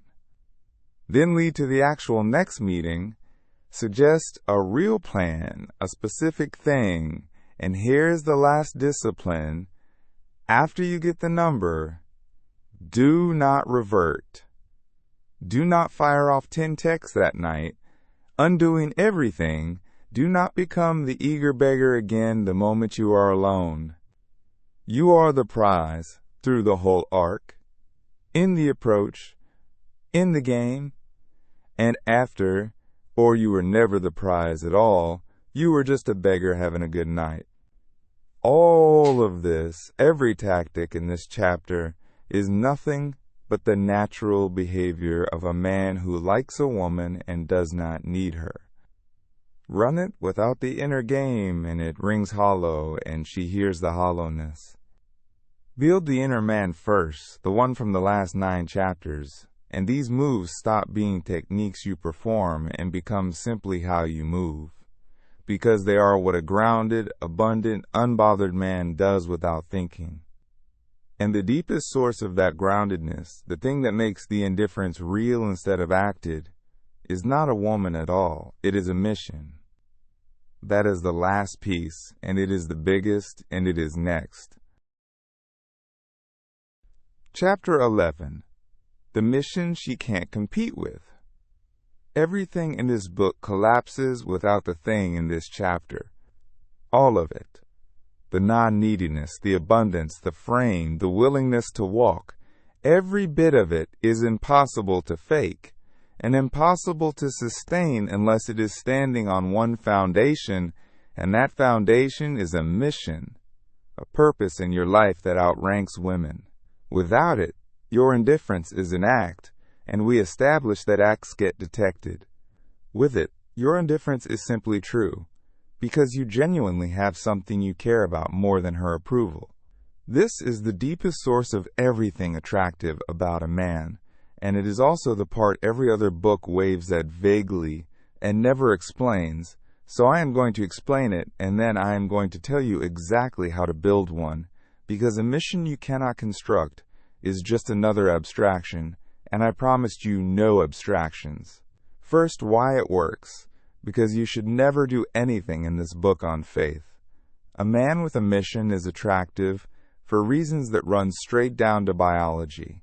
Remember prestige, the good kind of status from chapter 4, the freely given respect a man earns by being genuinely excellent at something people value. A mission is the engine of prestige. The man obsessively building something, mastering a craft, pursuing a real goal, generates competence, and competence generates status, and status is the thing her instincts are scanning for hardest. But it goes deeper than status.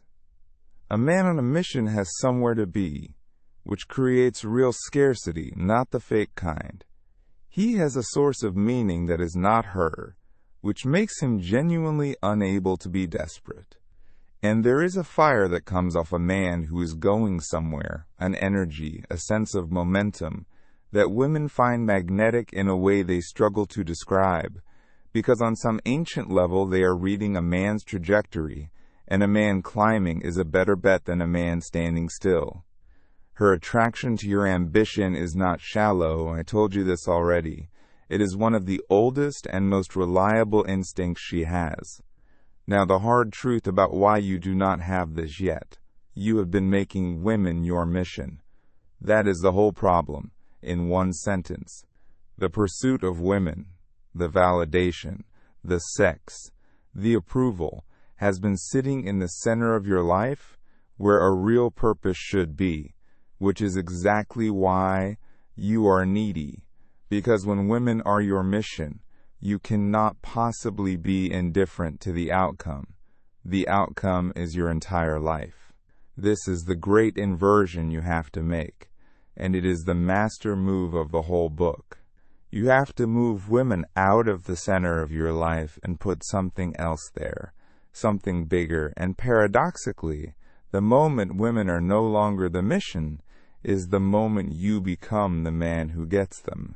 Because now you have the indifference that was never available to a man for whom they were everything. So how do you actually find a mission? Not vaguely, concretely. Here is the process.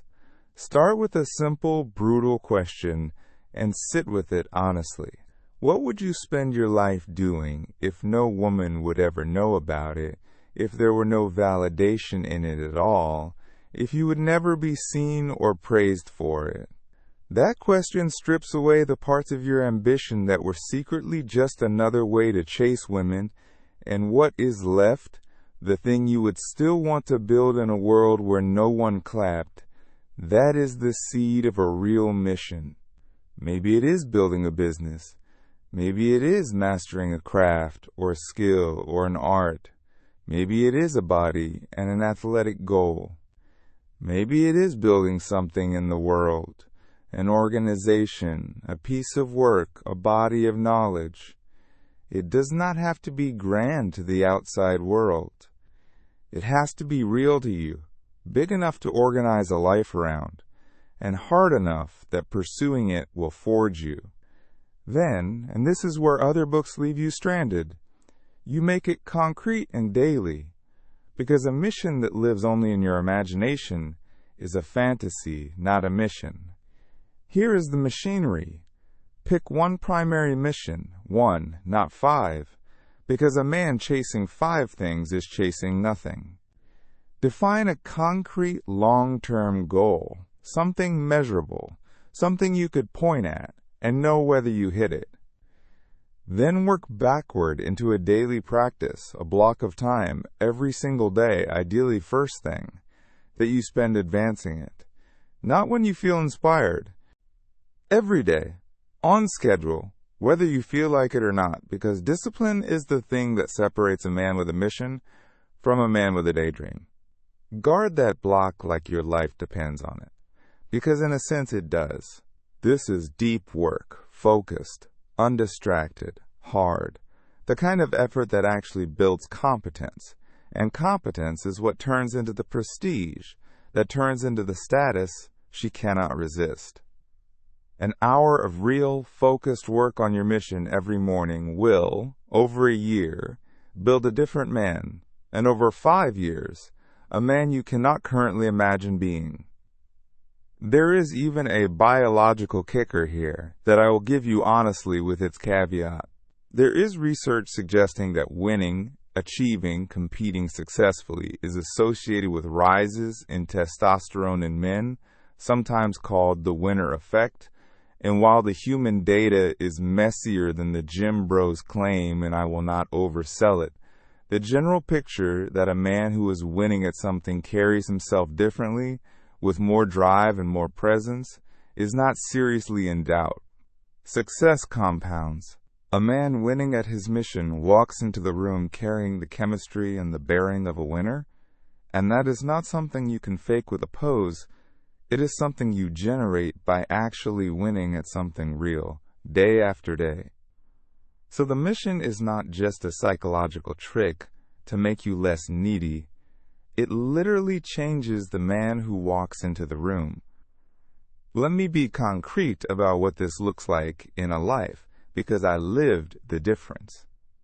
In my beggar years, I would come home from work, and the evening was a void that I filled with thinking about whichever woman had my attention, refreshing my phone, marinating in hope and anxiety.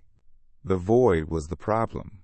A man with an empty life will fill it with a woman, and a woman poured into an empty life expands to fill the whole thing and becomes an obsession. We covered this in Onitis. When I built my mission, the evenings and the mornings filled with something else, work that mattered to me, that was mine, that was going somewhere, and a strange thing happened. Women shrank to their correct size. Not because I stopped liking them, I liked them fine, but because they were now one part of a full life, instead of the only content in an empty one. And that, the full life, the occupied man, the one with somewhere to be and something to build, was the single most attractive I ever became, and I did not do one thing to my face to achieve it. Understand the order of operations, because it is everything, and men get it backwards. You do not build the mission in order to attract women. If you do it for them, they are still the mission, still the center, and the whole thing is poisoned from the start, and it will not work because the neediness is still there underneath.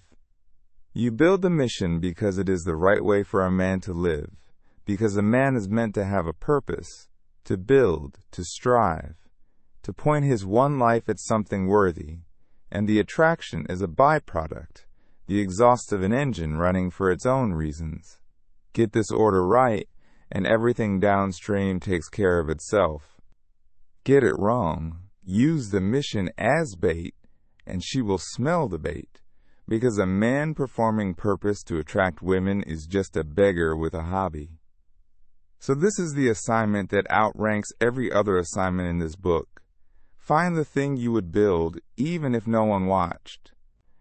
Make it concrete, make it measurable, and put a daily block of real work into it, starting tomorrow morning, on schedule, no negotiation.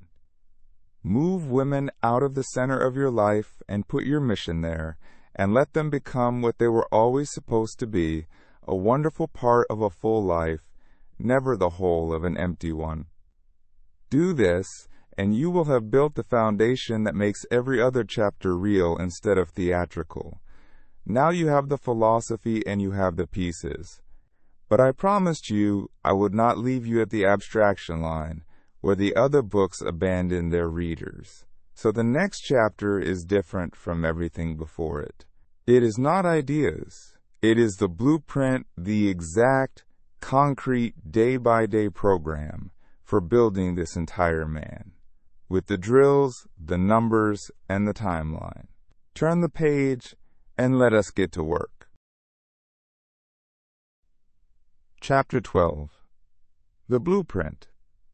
This is the chapter you will be tempted to skip, and it is the only one that will actually change your life. Everything before this was the map. This is the marching orders. I am going to give you the exact program, the drills, the numbers, the schedule, the things to start doing tomorrow, and the things to stop doing tonight, because I told you at the beginning that most books in this genre abandon you at the philosophy and never tell you what to do on a Tuesday morning, and I am not going to do that to you. Read this one with a pen. Better, read it twice. It is a 2-year build compressed into one chapter, and I am going to walk you through it piece by piece. Start with the morning, because the morning sets the man. From tomorrow, the first thing you do when you wake is not touch your phone. Not for the first hour. The beggar wakes up and immediately checks for validation, messages, likes, whether she replied, and he hands the steering wheel of his brain to other people before his feet hit the floor. You will do the opposite.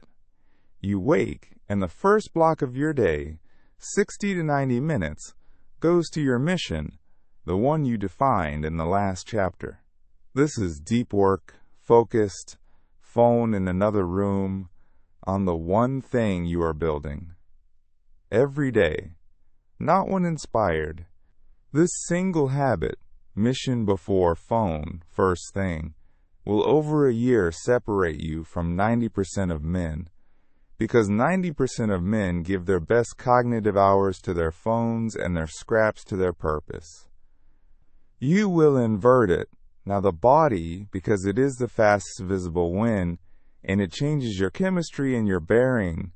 You train hard 4 days a week, no less, and you build it around lifting real weight, because strength training is what changes a male frame and a male hormone profile and the way a man carries himself. Push, pull, legs, and a fourth day, progressive overload, meaning you add weight over time, and you track it, because untracked training is just moving around. You sleep 7 to 8 hours, non-negotiable, because sleep is where testosterone is made and where recovery happens, and a sleep-deprived man is a weak, anxious, low-status version of himself. You fix your diet to the simple, brutal basics. Enough protein, roughly 1 gram per pound of body weight as a target. Whole foods. Cut the sugar and the alcohol down hard, because they are wrecking the same hormones you are trying to build. This is not complicated, and men pretend it is complicated, so they can avoid doing it. Lift, sleep, eat protein, cut the poison. 6 months of that, and you will not recognize the man in the mirror or the way rooms respond to him. Now the frame drills, the daily practice of building a spine, and these are the ones nobody teaches, so pay attention. Drill 1. Every single day you say one true thing that risks disapproval. One opinion you would normally swallow, one disagreement you would normally hide, said, out loud, calmly, to a real person. It can be small. The point is the representative. You are training the muscle that says, my truth is worth more than your approval. And like any muscle, it grows only under load. Drill 2. The no. Once a day, you make a request that will probably be refused on purpose to desensitize yourself to hearing no. Ask for the discount you will not get. Ask for the upgrade. Ask the stranger for the odd favor. This is sometimes called rejection practice, and it works, because it slowly teaches your nervous system that no is survivable, that the sky does not fall, so that when a woman says no, it lands on a man who has already heard 100 harmless no's this month and shrugged at everyone. Drill 3. Hold eye contact with everyone, the cashier, the stranger, the person you pass. Do not be the one who flinches away first. Small daily reps rebuilding the ancient signal from submission to security. Now the voice, because I told you tonality speaks straight to the old facility. Record yourself talking once, right now, and listen, and you will hear it, the rushing, the rising questioning tone at the end of sentences, the seeking. Then you drill the fix daily. Speak slower than feels natural. Leave pauses and do not rush to fill them. Sit in the silence, because comfort with silence is pure status. End your sentences going down, flat and final, statements not questions. Practice saying your own name like a fact. Do this in low-stakes conversations all day, until the new pattern is simply how you talk, because you cannot install it live in front of a woman you want. It has to already be automatic by then. Now the approach, because all of this is theory until you talk to women you do not know, and here is where I give you the number that matters most. You will approach. Start where you are. If you are terrified, week 1 is 3 approaches, just 3, all week, using the 3-second rule, moving before the committee in your head convenes. Week 2, 5. Then you climb until you are doing 3 to 5 a day when you are out. And over a couple of months, you will have done a couple hundred. And somewhere in those couple hundred, the fear that ran your whole life quietly dies, because it cannot survive that much evidence that it was lying. Warm up with the low-stakes ones. Ask a stranger for the time, for directions, for a quick opinion, just to get your voice moving and your body used to initiating. Then the real ones. Direct, honest, the way I taught you, I saw you and had to say hello. And you track them, you keep a number, because what gets measured gets done, and what gets counted gets improved. Most will go nowhere. That is the job, not a failure of it. A closer hears no all day, and thinks nothing of it, and so will you. Now the phone and the texting. because men undo months of work with their thumbs. Here are the rules. Concrete. You do not double text, meaning you do not send a second message before she has answered the first, because a second unanswered text is a man chasing on record. You match her investment roughly. You do not write paragraphs to her one-liners. You do not reply in 9 seconds every time like a man with nothing else in his life, not as a game, but because you genuinely have a full day. Keep the texting light and short and pointed toward meeting in person, because texting is logistics and banter, not a relationship, and the men who fall in love over text are usually failing to build anything real. And the phone stays out of your morning and out of your bed, because the refreshing, the checking, the waiting on her reply is the beggar's twitch, and you are killing the beggar. Now, abundance, the structural cure for one-itis, and this is a lifestyle rule, not a trick. You never let yourself get down to one option, ever, because we proved that a man with one option inflates her to a god and becomes needy and obsessed. So you keep meeting people, always. You keep the pipeline full. You keep a social life that is genuinely full of humans. And yes, that means when you are single, you are talking to more than one woman, and not collapsing your entire hope onto a single person you barely know. This is not about using anyone, it is about refusing to let scarcity make you crazy. And you build a social circle deliberately. You join the things, the gym, the club, the team, the class, the community around your mission. You become a man with a full calendar and a warm, loud world, because that world is your social proof and your sanity both. Now, killing the nice guy, made concrete, because I gave you the why, and now here's the what. Tonight you make 2 lists. The first is the things you do to buy approval that you will now stop and be honest. The reflexive apologizing for things that are not your fault. The asking permission for things you have every right to do. The fishing for reassurance, the agreeing with opinions you do not hold, the fake laughing, the favors you do while secretly keeping score. You stop those, one by one, catching yourself in the act. The second list is what you start, stating your actual preferences out loud, making decisions instead of deferring them. Saying no when you mean no without the paragraph of justification. Letting people be disappointed in you and surviving it. You will feel exposed doing this, I warned you. That feeling is just cold air on a man who lived indoors. And it passes. Now, if you are in the grip of a specific one-itis right now, one woman who owns your sky, here's the protocol, and it is not gentle because the disease is not gentle. 30 days of no contact. You do not text her, you do not check her, you mute her, you hide her feed, you remove the slot machine from the casino floor entirely.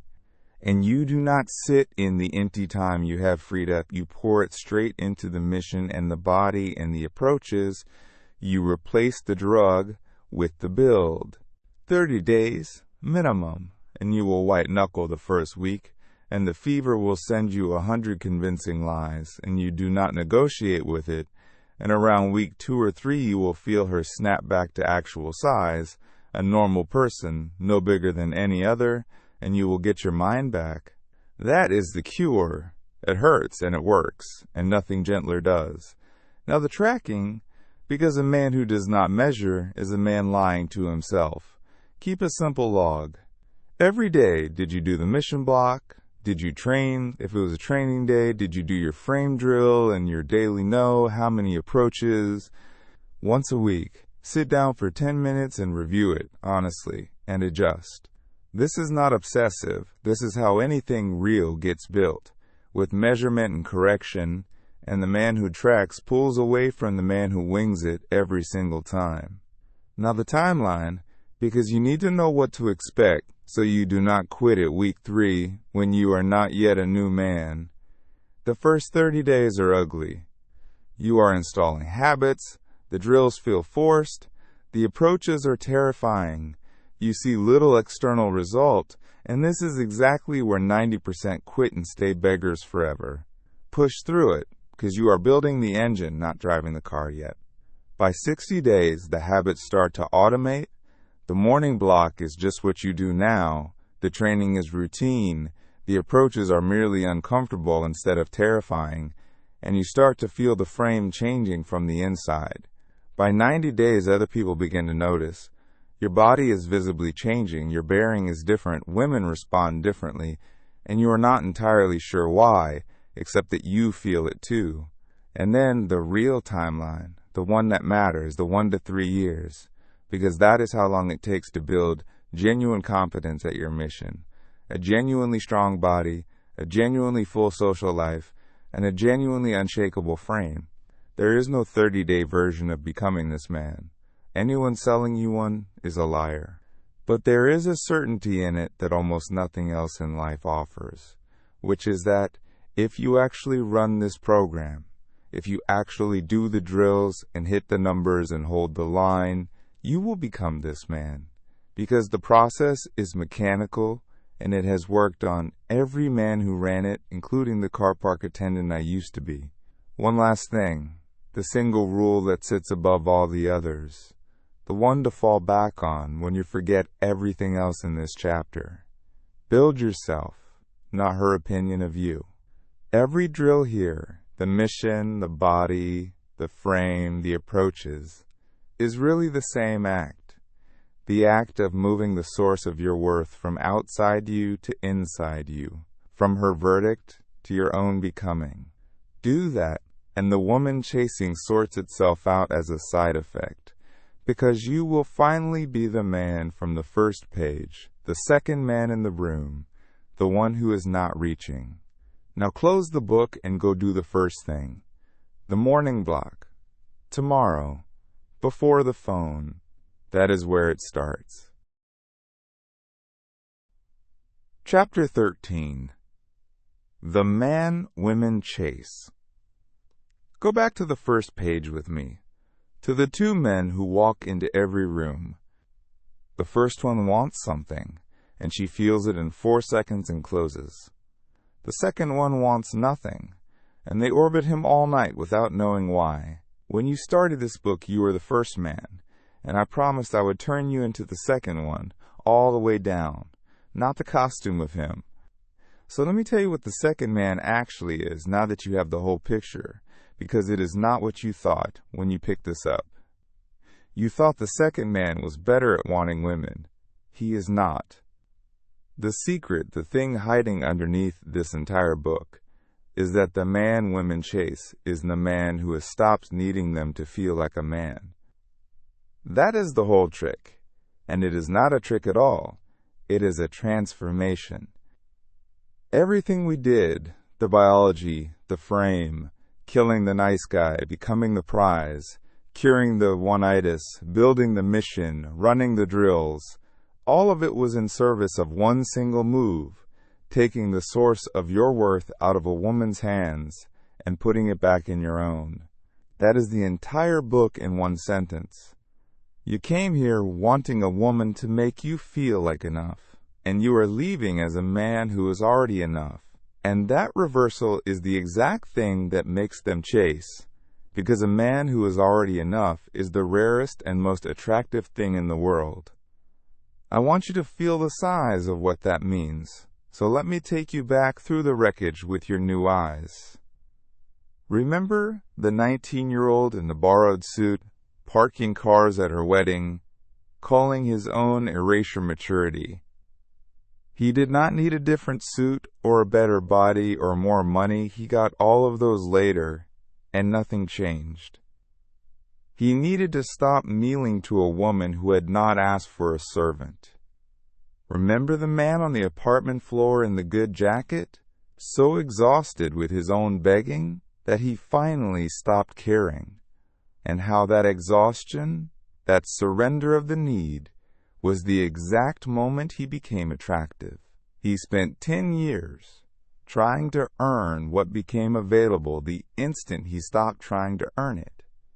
That is not a tragedy anymore, now that you understand it. It is the instruction. The thing you have been chasing arrives the moment you stop needing it. And you cannot fake stopping, you can only actually stop, by becoming a man who has somewhere else to get his worth. Now here is the part that the bitter men, the black pill men, the ones who took the red truth and curdled it into hatred, will never reach, because their poison locks the door to it. The entire point of not needing a woman is not so that you can discard women, or use them, or hold them in contempt, or win some cold war against them. The point of not needing her is that it is the only ground on which you can actually love one without destroying it. Think it through. The needy man cannot love, he can only cling, because everything he calls love is really fear. Fear of losing the thing his worth depends on, and that fear makes him controlling and jealous and suffocating and small. The man who does not need her can finally do the thing the beggar never could. He can be with a woman and enjoy her fully and give to her freely and hold her loosely, because his happiness is not hostage to her, so he is not gripping, not testing, not afraid. Not needing her is not the end of connection. It is the only beginning of a real one. The strongest men, the ones most at peace, are not the ones with no woman. They are the ones who have a woman and would be completely fine without her. And it is precisely that fine without her that lets them love her without ruining it. They will still call you names, and I want you to be ready, because it is a permanent tax and not a temporary one. When you stop groveling, the people who fed on the groveling will call you arrogant, a jerk, cold, full of yourself, and it will come loudest from the men still in the grave and the women who liked you better as furniture. Let it. I told you at the start, every one of those names is a receipt, proof that you finally chose yourself over their comfort. The man everyone approves of has never once put himself first, and he goes home alone and calls it being nice. You are done being that man. You will be disliked by some people now, and that is not a bug in what you have become. It is the unavoidable cost of having a self at all, because a man with real edges will always cut someone, and a man with no edges is just the furniture we started with. Wear the names. They are the sound of you being expensive. And do not, whatever you do, use any of this as a license to be cruel, because that is the trap at the very end that catches the men who came this far and still missed it. You now understand female nature without the halo. You know about the tests and the hypergamy and the trading up and the dopamine and the games their instincts run. And a weak man holds all that knowledge like a weapon and decides that since women are not saints, he is free to be a monster. That man learned every fact in this book and understood none of it. The strength was never in the contempt. The strength was in seeing clearly and choosing from a position of power not to hate. You do not hate the ocean for being deep. I told you that. You learn to swim, and then the depth is just where you live. See women exactly as they are, with total clarity and zero illusion, and treat them well anyway, not out of the beggar's fear, but out of the strong man's abundance, because you can afford to. That is the top of the mountain. Clear eyes, full life, open hand, bent knee to no one. So here is who you are now, or who you are becoming, because this is a build and not a switch. You are a man with a mission that outranks any woman, so you can never be desperate. You are a man with a body you built and a frame that does not crack when tested, so she feels safe and drawn to you at once. You are a man who says the true thing and can be disliked and does not die, so there is an actual person in here to want. You are a man with abundance, so no single woman can take your sky hostage, and a man willing to walk, so no one can control you. You are a man whose worth is generated inside his own life, so a rejection can decline you, but never diminish you. And that man, the one who is not reaching, not performing, not auditioning, not needing, is the second man in the room. He is the one they chase. Not because he learned to chase better, because he finally stopped. You picked up this book because you wanted women to want you. I am going to leave you with the truth that reframes that entire desire, the last hard thing, and the one that sets you free. You never needed to prove anything to them. You needed to become a man who has nothing to prove. Do the work in the last chapter, run the drills, build the mission, hold the line for the years it takes, and one day you will notice that you stopped thinking about being chosen at all, because you got too busy building a life worth choosing. And on that day, without trying, without a single trick, without needing it in the slightest, you will have become the man women chase. Now close the book. The morning block starts tomorrow before the phone. Go and build him.